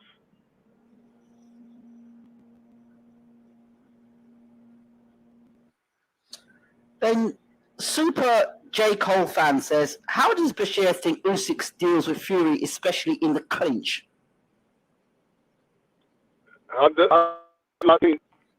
Say it again. How does Usyk deal with Fury, especially in the clinch? He doesn't do very well. He doesn't do very well because Fury is a big man, Usyk a small man, and eventually Fury is going to wear Usyk down. That's why Usyk needs a room. He needs ring 20 by 20 by 20, 20 by 20, 22 by 22 would be big, but I doubt they let Usyk have a 22 by 22. So he got to have at least a 20 by 20, and he's got to train for a stamina fight. Usyk has got to train to move because he can stand up to a big guy like Fury in the clinches with Usyk with Fury laying on him. So he'd have to train for a stamina fight because that's the kind of fight that it would be. But if anybody is capable of fighting that kind of fight, Oleksandr Usyk is that guy. Does Uncle Bashir believe that big man boxing is a lost art or is currently not being taught, learned? You was breaking up. You got to say it again. Does Uncle Bashir believe the big man boxing is a lost art or is it currently not being taught, learned?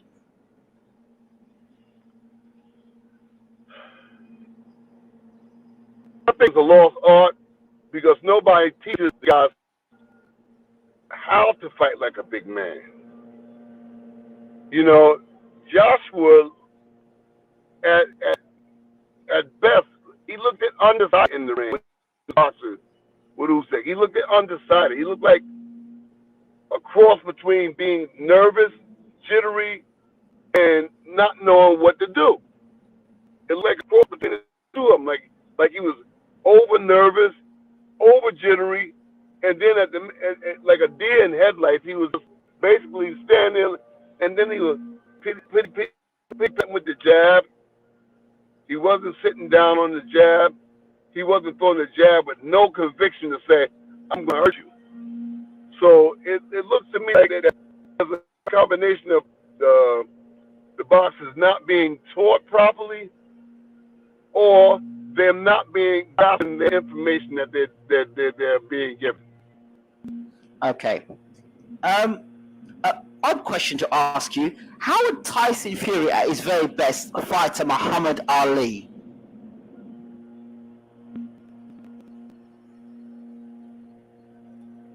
I think Ali would outpoint Tyson Fury. Because one thing that Muhammad Ali did good, he was disciplined on his good points. If Muhammad Ali could reach you with the jab, he'd beat you the whole fight with the jab. Ali wasn't no good inside fighter. So he'd stay outside and just use the jab to beat you. If he found out he could beat you by using his feet combined with his jab, that's what he would do. But he was disciplined and focused on what he had to do to win the fight. There's Mr. Mets 85 says Rocky Marciano used to punch opponents' arms so they couldn't hold up their hands. Wouldn't attacking the arms nullify the clinch? I don't think Rocky Marciano could be mentioned in the same breath as Tyson Fury. Just too big. Those punches that Rocky Marciano would hit Tyson Fury would be like love taps. Because Tyson's just too doggone big. And his body, he's got enough fat on his body to absorb those punches. I can't see Rocky Marciano making a dent at Tyson Fury. And if he got hit by Deontay Wilder, he could be in dreamland. Anybody could be in dreamland if you get hit by Deontay Wilder. Those guys are just too big. I believe it was a mammoth over Marciano. So I can imagine with Tyson Fury, Deontay Wilder, Anthony, those guys, Joe Joyce, I can see those guys over Marciano. It's just too big. People try to make it out like Rocky Marciano was such a brilliant fighter. He was a good fighter, but beating these guys, these modern day guys, no, I don't think so.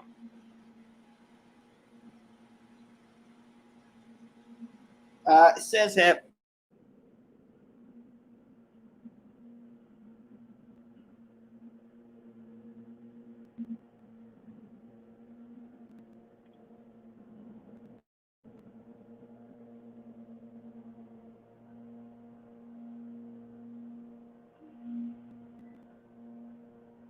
Hello.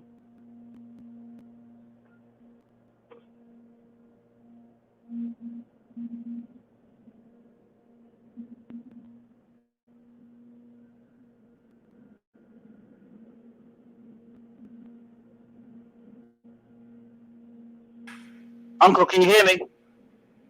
Yes. Yeah, I was on the mute. He goes, Muhammad Ali wasn't known for his body attack, but the Ali that beat Liston can't be touched, says Shook One. The Ali that beat Liston can't be touched? Yes. What do you think? Yeah, different time. But you know what? Yes, that's a good point. But Muhammad Ali that we've known for all of these years, we never really got a chance to see the best Muhammad Ali because he's been half years away from his career. So we'll never ever know how brilliant Muhammad Ali could have been because we never got to see it. Super Joe Cole fan says, can you go into a few things Frank Shirley taught about technique?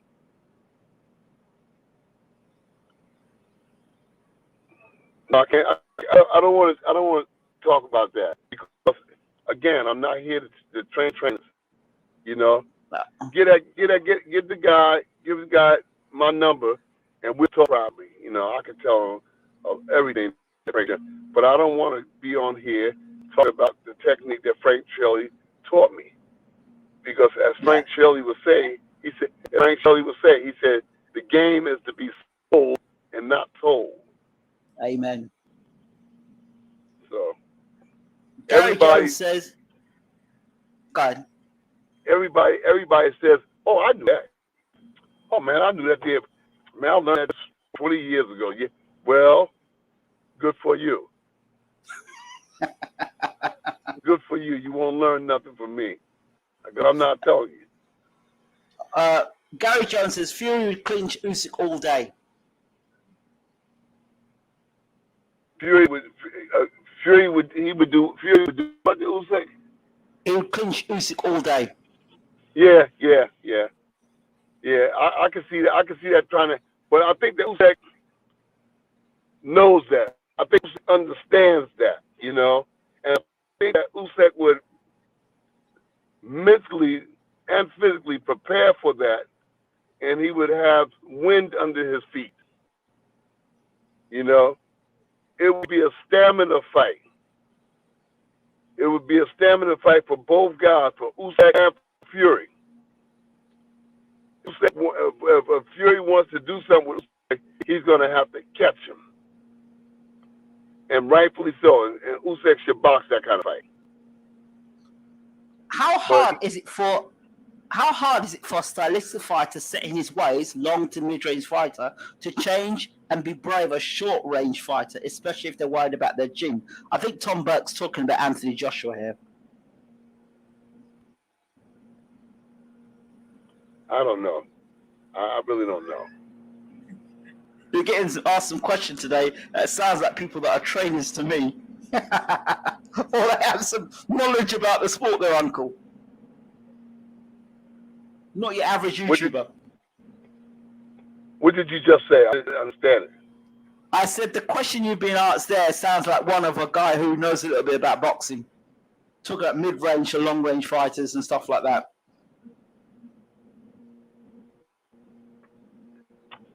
Yeah, I know what you're thinking. I can't say yay. Look, I can't say yay and I can't say nay.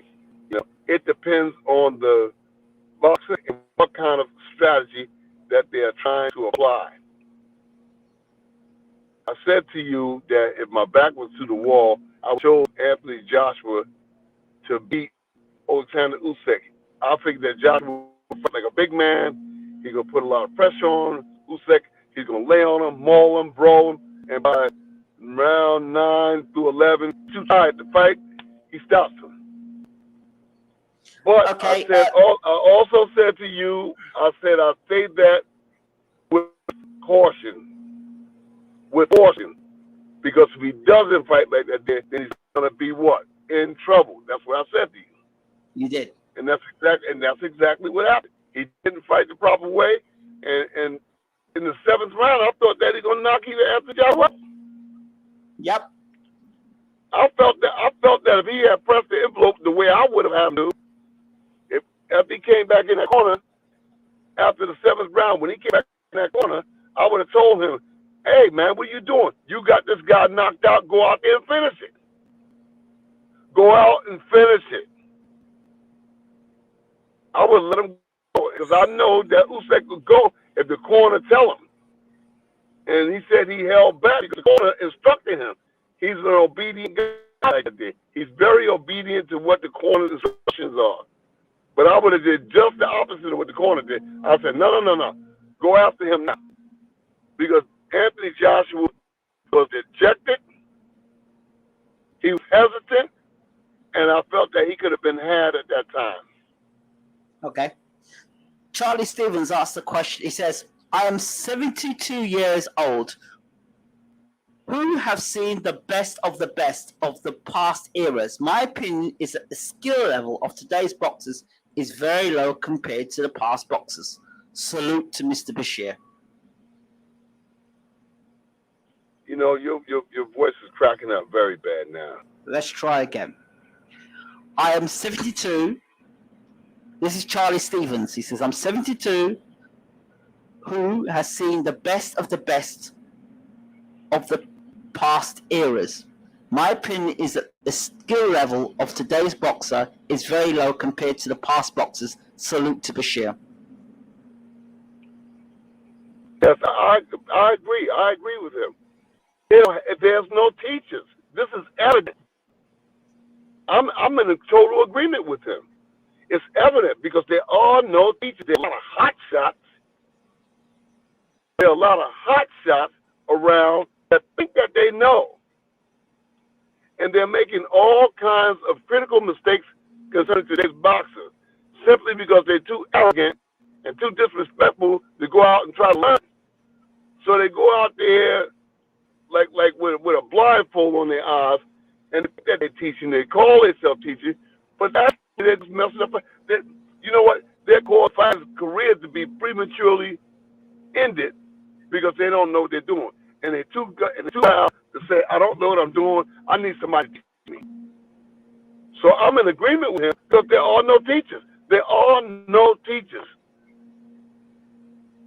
They go out there and try to fake like they know about boxing, but they can't possibly know. I really felt rounded. I felt like I really started to understand boxing maybe 33 years, 34 years into the sport, where I could really hit myself confidently. I can stand on my own now. I know the ins and outs of boxing. So I guys that's out there now can't possibly understand if it took me that long. To learn what I was doing. But I learned because I was a perfectionist. I wanted to have it right before I can go to the world and say, okay, I'm ready. Okay. So I'm in agreement with him. You know, these guys now, I told you, their careers end prematurely. Let's hear. Ask Bashir if Fury is just an improved version of Mike the Giant White. John White. Mike the Giant White. Is Fury a better version of Mike the Giant White? No. Fury is better than Mike the Giant White. Of course he is. a hell of a lot better. No, don't do him. Don't do Fury injustice. Fury is like they say. He's a fighting man. He's a gypsy. But Fury got a lot of heart. He got a lot of heart. Let me ask you this one. Those shots that Deontay Wilder is, those love taps. Let me ask you this one. Jerry Cooney, Tyson Fury, can you see the similarities? No, first of all, Tyson Fury's chin is better than Jerry Cooney. Okay. And he shows more resilience in the boxing venue. Okay. Jerry Cooney would fall apart. If he didn't have his way at a certain amount of time in the fight, he would fall apart. But Tyson Fury fights all the way through. But Uncle, Jerry Cooney for all-time great Larry Holmes. You can't really see Deontay Wilder in the same breath as Larry Holmes, can you? Yeah, but he fought Larry Holmes, but let me tell you, he hit Larry in the nuts. Come on, man. Come on. Jerry Cooney got beaten up by Larry Holmes. Oh, yeah, he did. But what would Tyson Fury have done if he'd fought that Larry Holmes? Jerry Cooney would have been in the fight of his life. Because Larry Holmes is a boxer that made adjustments. He made adjustments, man. Larry Holmes was a fighter. So it would have been Fury's a lot bigger, but Larry Holmes had that jab. He had a good jab. He had good movement. He had a good heart. So there's a lot of plus that Tyson would have to deal with. Okay. Most of the great fighters of the 50s would have likely been cruiserweights. Marciano coming in at 180 to 190 pounds. Yeah, Esther Charles, Joe Walcott. Yeah, those guys would have been like cruisers.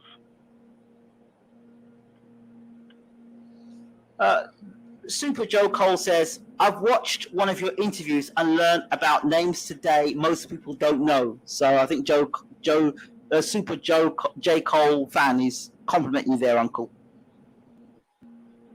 Say that again, please. He says, Uncle Bashir, I've watched one of your interviews and learned about names today most people don't know. Yeah, that's true. That's true. But a lot of those guys was fighting before I even reached maturity. But I know the names because I sat down and I reviewed tapes. I can always go back in time because of YouTube, and the tapes are accessible. And for the tapes that I acquired over the years, my own tapes, my own library. I've got a lot of old fights.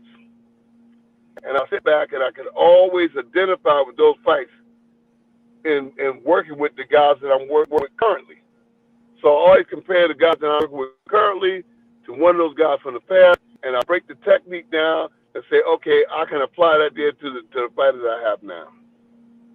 So yeah, I feel the same way. Okay, Charles Stevens, thank you for your donation. And he's just a donation. He says, salute from an OG who loved Hurricane Carter. Yeah, Hurricane Carter was a definite good artist. Does that? What does Uncle Bashir believe to be the best, most skillful heavyweight of all time? Say it again. You break it up. Who does Uncle Bashir believe to be the best, most skillful heavyweight of all time? Well, even though he couldn't fight on the inside and inside of body shots. When you say the most skillful heavyweight, talk about that embodies everything. That embodies mentality, footwork, jab, ability to take a punch. How do you respond when you take the punch? How do you get off the floor? So yeah, Muhammad Ali. I might be being a bit prejudiced. It might be somebody who was better than Muhammad Ali. So I might be being a bit prejudiced. I'm thinking Muhammad Ali. Okay. So at this point, when it gets busy in the room like this, and you've got lots of comments in the comment section, I will go first to the people that are members, and if they're not members, then I go to the subscribers. So if I see any members chiming in, obviously my priority is to get their questions up first. So Gary Jones says Mike Hunter is going to take over the heavyweight division. Your thoughts, Uncle? The jury's out on Michael Hunter. Michael Hunter has the skills to do it, but I've seen that before. He has the skills to be the uno numero in the heavyweight division, but I'm cautious about that. You know, Mike Hunter has ability, but does he have the focus, the discipline, the consistency? That's what I'm concerned about the most. So I'm saying the jury is out on it. I wouldn't say that yet. I wouldn't deny him that, but I wouldn't say that yet. You know, it takes a lot to be the guy. You know, you got to take boxing seriously. And I think that Michael Hunter is so good that he doesn't take it seriously. You know, as shown in the Povetkin fight. You know, Michael Hunter could have easily have lost that fight. The judges could have easily voted for him to lose that fight. Yeah. You know, I thought Michael Hunter got the fight. Then maybe it wasn't a knockdown, but I thought it was a knockdown that they didn't call. Yep. All right. And how they call that a knockdown for winning the fight? Of course. Mr. Metz 85 says a lack of boxing teachers like Uncle Bashir is going to lead to many boxers taking more punishment and getting severely hurt. I think that boxers themselves got to open their eyes. Just like young people go to colleges. They know college they want to go to. They're looking to pursue a specific curriculum when they chose colleges. I want to go to this college for that because of that, or this college because of that. So when they chose these colleges, they chose them because there's some specific offering that the college is offering them, some kind of avenue that's going to escalate their careers, that's going to comfort their lives. So I think boxers should do the same thing, but they don't do that. Boxers don't do that. They don't come in boxing and say, listen, I've got to get a good trainer. I've got to get a good conditioning coach. I've got to get a good manager, a good promoter. And they don't put their chips in line to build their pyramid. They come in, they box, I've got to train this, train that. You know, they don't plan on it, you know. And as I said before, they'll invest in women.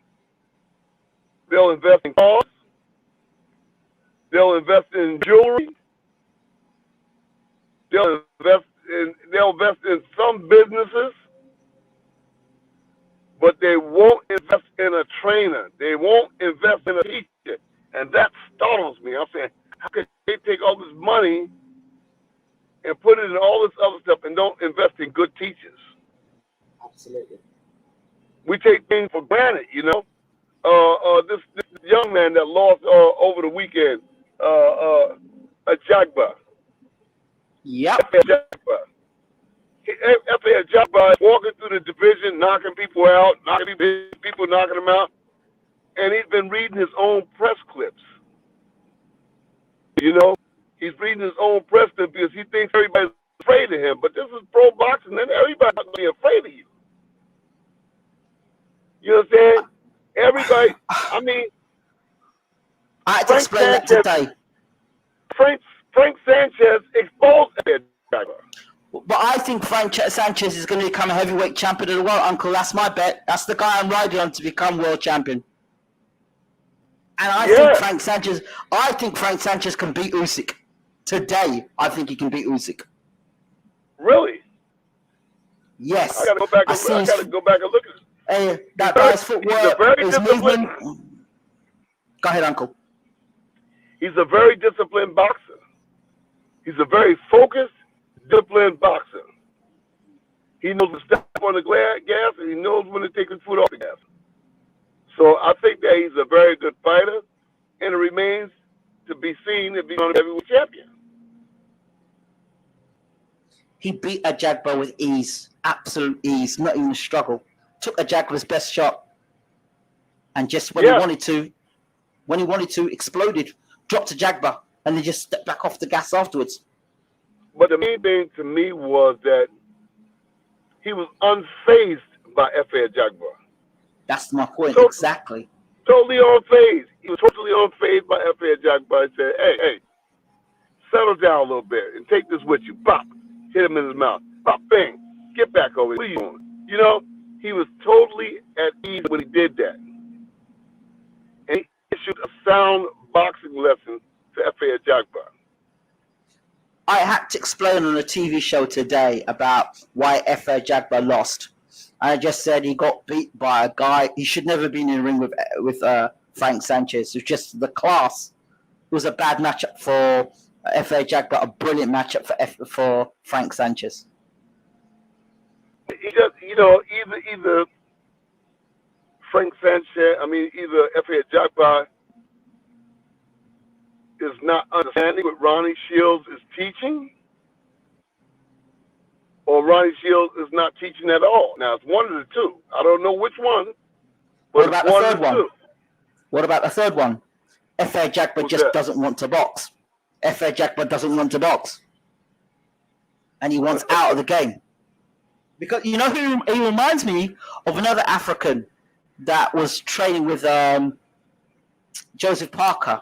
And he was doing well in the heavyweight division until he got stopped. Oh, yeah. I know you're they've got the same temperament. Same temperament. Yeah, the guy from Poland. The African guy from Poland. That guy. They've got the same temperament. I was in training camp with him, you know. You see, and I saw him get knocked out again in Poland. Yeah, I said he needs to retire. And I think F.A. Ajagba now should retire because he's got no passion for the sport. He was just walking around the ring with no imagination, no creativity. It was just, when he lost, he didn't even seem disappointed. He was like, okay, I lost, whatever. Yeah, a whole hum attitude. Yeah, wrong attitude. Because I watched an interview with Eddie Mustafa Muhammad. He mentioned a fighter named Jeff Merritt. Does Uncle remember him? I know Jeff Merritt. He was in Muhammad Ali's training camp.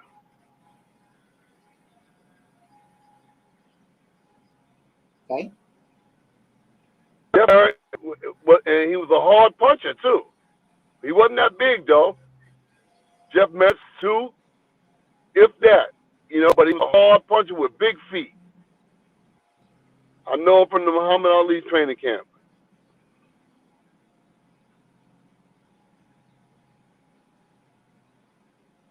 So, Frank Sanchez is 45 years old, according to Gary Jones. He's what? 45 years old. He's 45? I don't think so.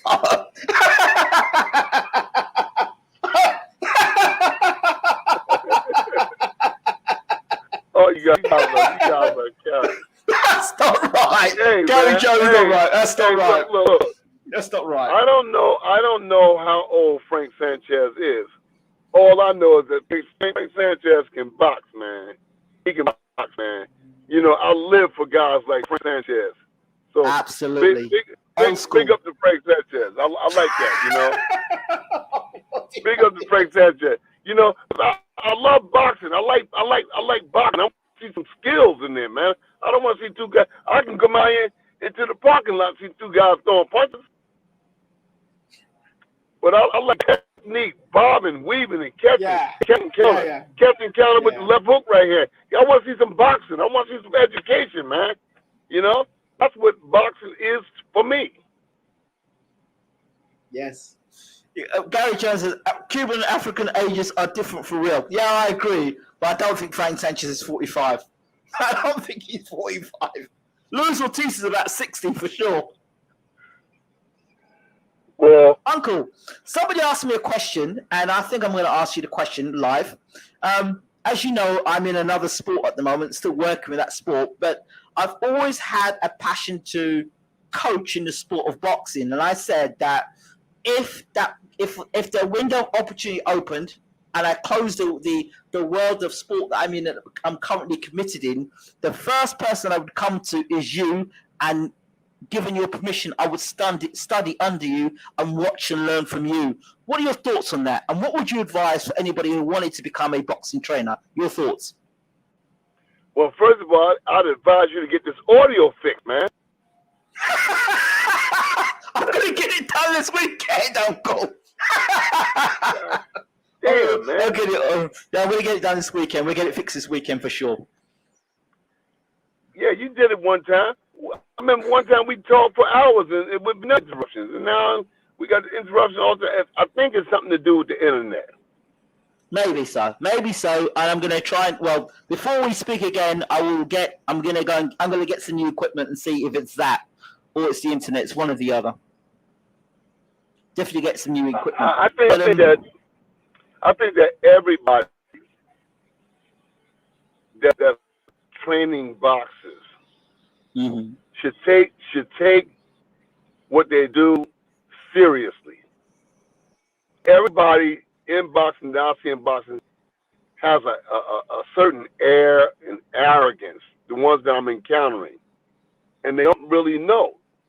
And I'm watching these guys all over the world. Down in South Africa,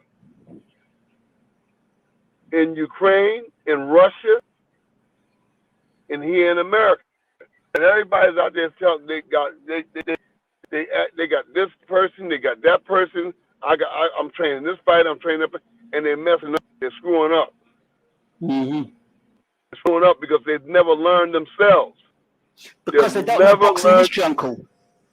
They don't understand boxing history. Because they understood boxing history, they'd see that they had a teacher and a mentor and a guru and a specialist in their midst, and they wouldn't be so arrogant. Because they're flying in the face of boxing history when they look at you. Yeah.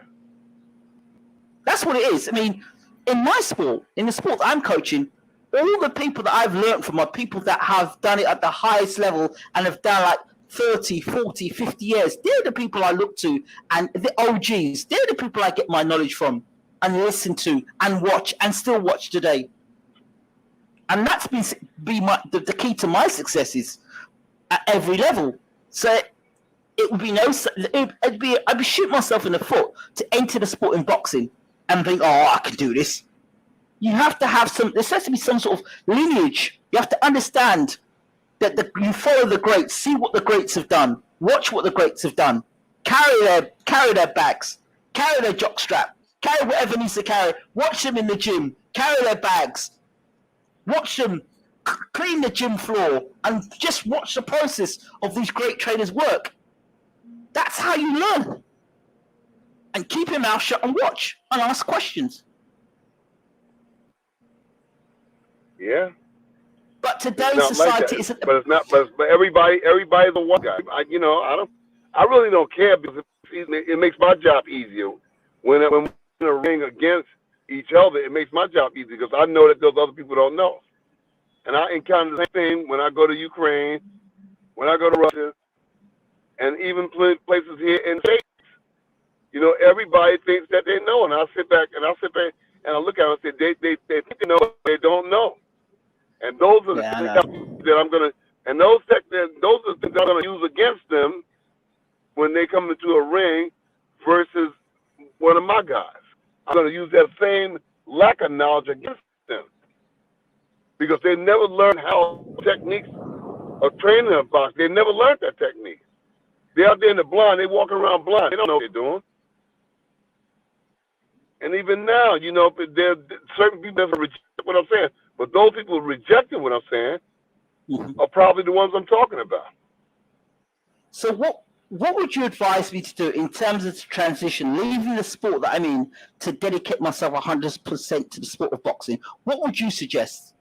You just got to you look. You've been interviewing boxing people for years, so I would suggest that you get a pencil and pad and take tidbits. Learn from conversations. Don't let the conversation pass you by. Take a note. Take a note until you got a book. Until you got a book of knowledge right there in front of you, and then start applying it. You know.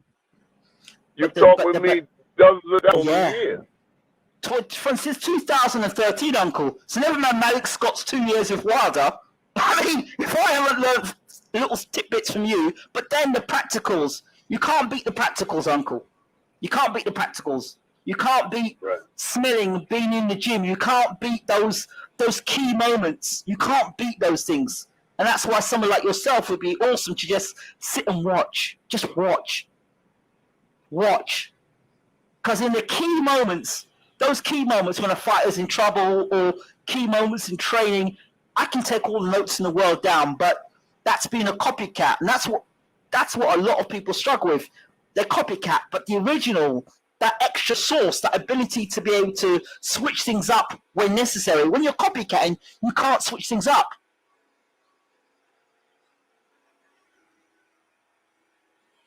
Are you there, Uncle? Or is your sound gone again? Uncle, are you there? Hello?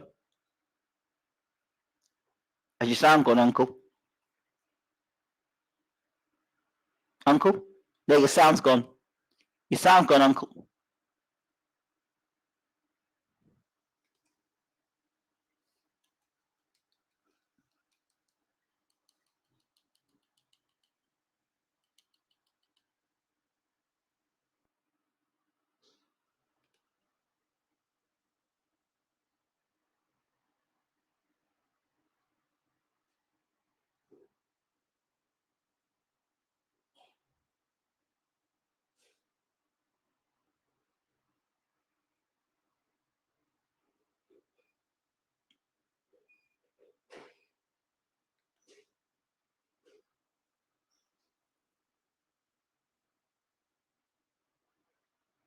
Oh. Yeah, your sound's back, Uncle.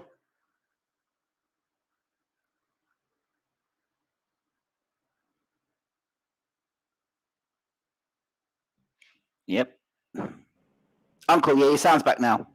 So Gary Jones says, I've got to spend time in the gyms. I mean, I did spend quite a lot of time in the gyms when I was training myself as a fighter and working with Barry Jones's trainer.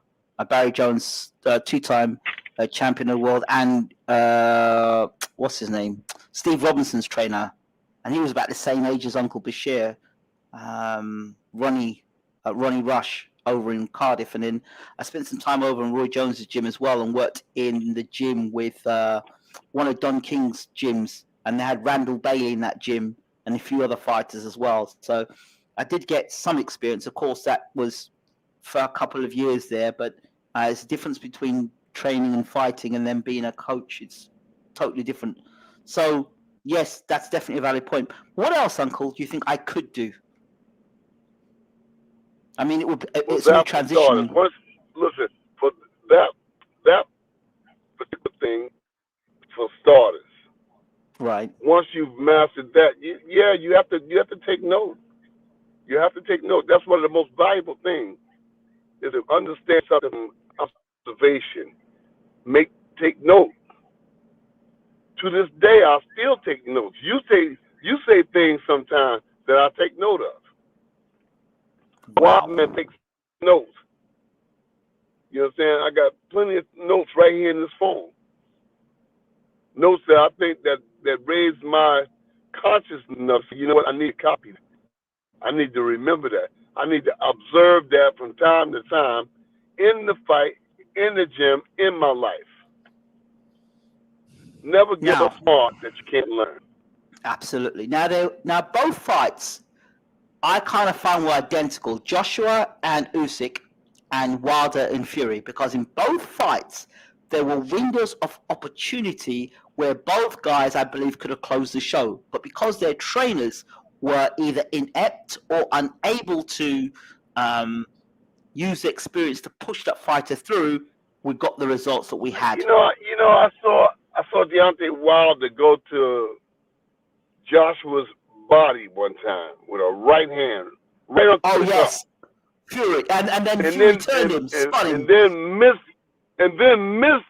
then he missed Deontay with a left hook, and Deontay throws an overhand right hand and dropped him, you know? But by then, Deontay Wilder was fatigued. He was tired.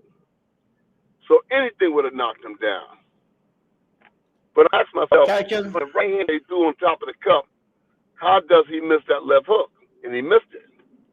He missed it by a mile. And then Tyson came over top of that left hook and hit him right hand and dropped him. Yeah, they studied that well. They studied that well. Gary Jones says, Warriors Boxing, Randall Bailey's gym. At the time, Randall Bailey was still a fighter. And Don King was coming into the gym at the time. And I remember everyone having to leave the gym because Don King was arriving to the gym. And that was in Florida, Miami, Florida, the gym that I was at the time training. Uncle Bashir, do you see England being a ref in boxing? Could work. I don't want to be no damn ref in boxing. I want to be a coach. And one day I'd like to become a champion. I don't want to be no referee. A referee? No, Uncle, no chance. I couldn't be a referee. Couldn't do it. I'd have to be a coach. I can't be a referee. Right. People cut out to do what they do, you know? Yeah. I've had a few offers over the years to become a referee. I've been a referee in Vegas, I've been a referee in New York, a referee in New Jersey. You know, those three places I know I could have been a referee. So that would have given me exposure to be a referee anywhere in the country. But I said, no, I don't want to be a referee. I'm a boxing trainer. Referee. Yeah, I want to be a boxer. My heart and soul was in teaching. My heart and soul was into acting. Every day I get up in the morning and I'm fighting with my heart with this boxing, because every day it's like it's calling me and I keep ignoring it because I feel like I want to accomplish what I want to do in the other sport, finish it off, you know, but every day it's getting tougher and tougher and tougher. But I'm getting more opportunities now because I'm being recognized for what I'm doing. So what would you do, Uncle? It's hard to say. But but off the top of my head, I think that I'd stick with what I want to do in my heart. You know, I stick with what I wanted to do in my heart. You know, I always wanted to be a boxing teacher, you know, then morph into training. But I wanted to be the teacher. And I felt like I didn't have time to dedicate myself to being a referee. Yeah, I hear that.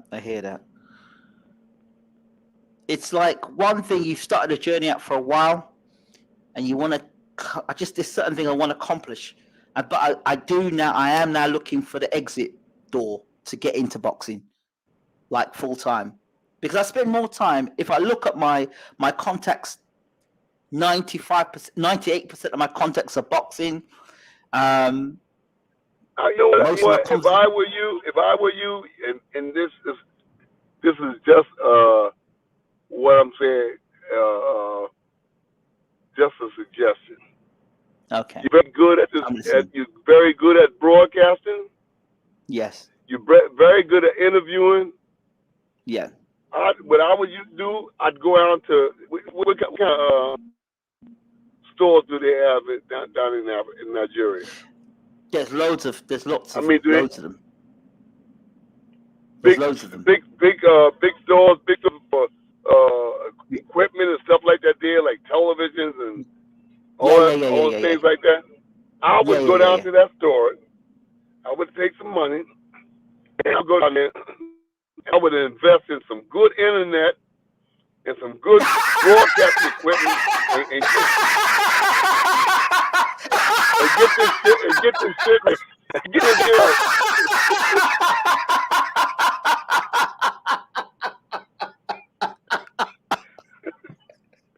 I think you're right, Uncle. I love you, Uncle. I really do love you. Yeah, I would invest in that shit. I would invest because you can be good, man. You can be good, man. You got a good show. You got a good following. People respect you. You understand? Don't be floating around the world trying to be a jack of all trades. Go out invest in something you're really, really good at. This is good for you. Yeah, but that passion's still there, Uncle. I'm still coaching. I'm still coaching. Put some antennas on top of your house. All right, Uncle. Yes, Uncle. I'm gonna do that. I'll make sure this weekend I will get myself some new kit and get going. Absolutely, this weekend. Invest $4,000 or $5,000 into this thing, and you can be able to hook up anybody, and come through clearly. You can do it, man. Yeah. I guess when I retire from being a boxing trainer, I'd like to do a podcast. I'd like to do some commentary. I'd like to be the one to ask questions. Huh? You know what? But listen, check this out. Historically, one of the world's greatest boxing trainers is alive and well, and I get to talk to them anytime I want to talk to them. Anytime I want to talk to them, and I could pick their brain and get all the knowledge I could get off them.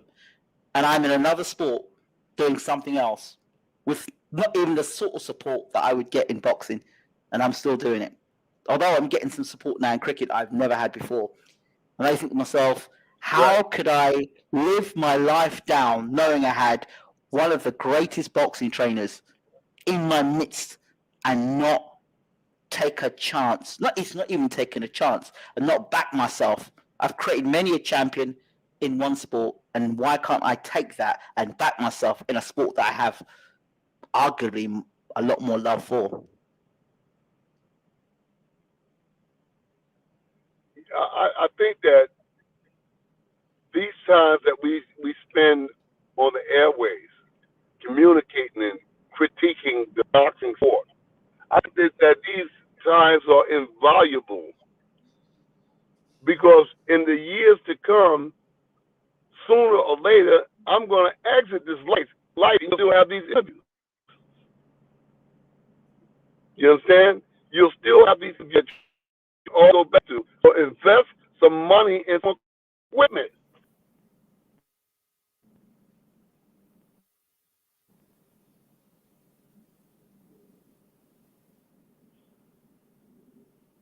What is that? What's going on there? Got it. How about this? How about investing in a team to run this station, and I go full-time into the sport of boxing as a coach? What about that? I'd like to answer you, but I can't understand what you're saying.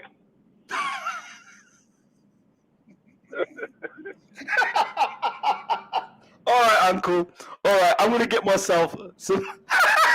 I'm going to get myself... The people can hear it. I think it's just from your end. Yeah, well, I think if somebody, why does the audio come out like that? The audio on the internet comes out like this. I understand why it is. I understand what it is, but seriously, I'm going to get this sorted this weekend. I get it sorted. Honestly. I'll talk to you. I'll talk with you later. All right? Okay. Uncle, much love to you as always. Thank you so much, Uncle. And we'll talk soon. And to all the people in the listening audience, thank you for listening. Thank you for paying homage to our conversation. With the fan. People are saying Anthony Joshua going to meet his handlers. He wants to be an actor.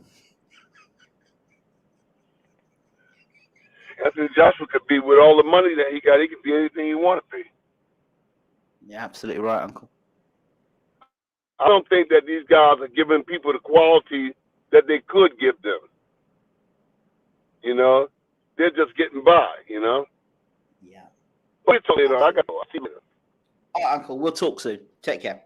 Hey, you know, get down to the store and get that equipment. You know, you'll get up. Yeah, I'm going to get the equipment. Yes, Uncle, I will get the equipment, and I'll ensure that we get another microphone. Thank you so much, Uncle, as always.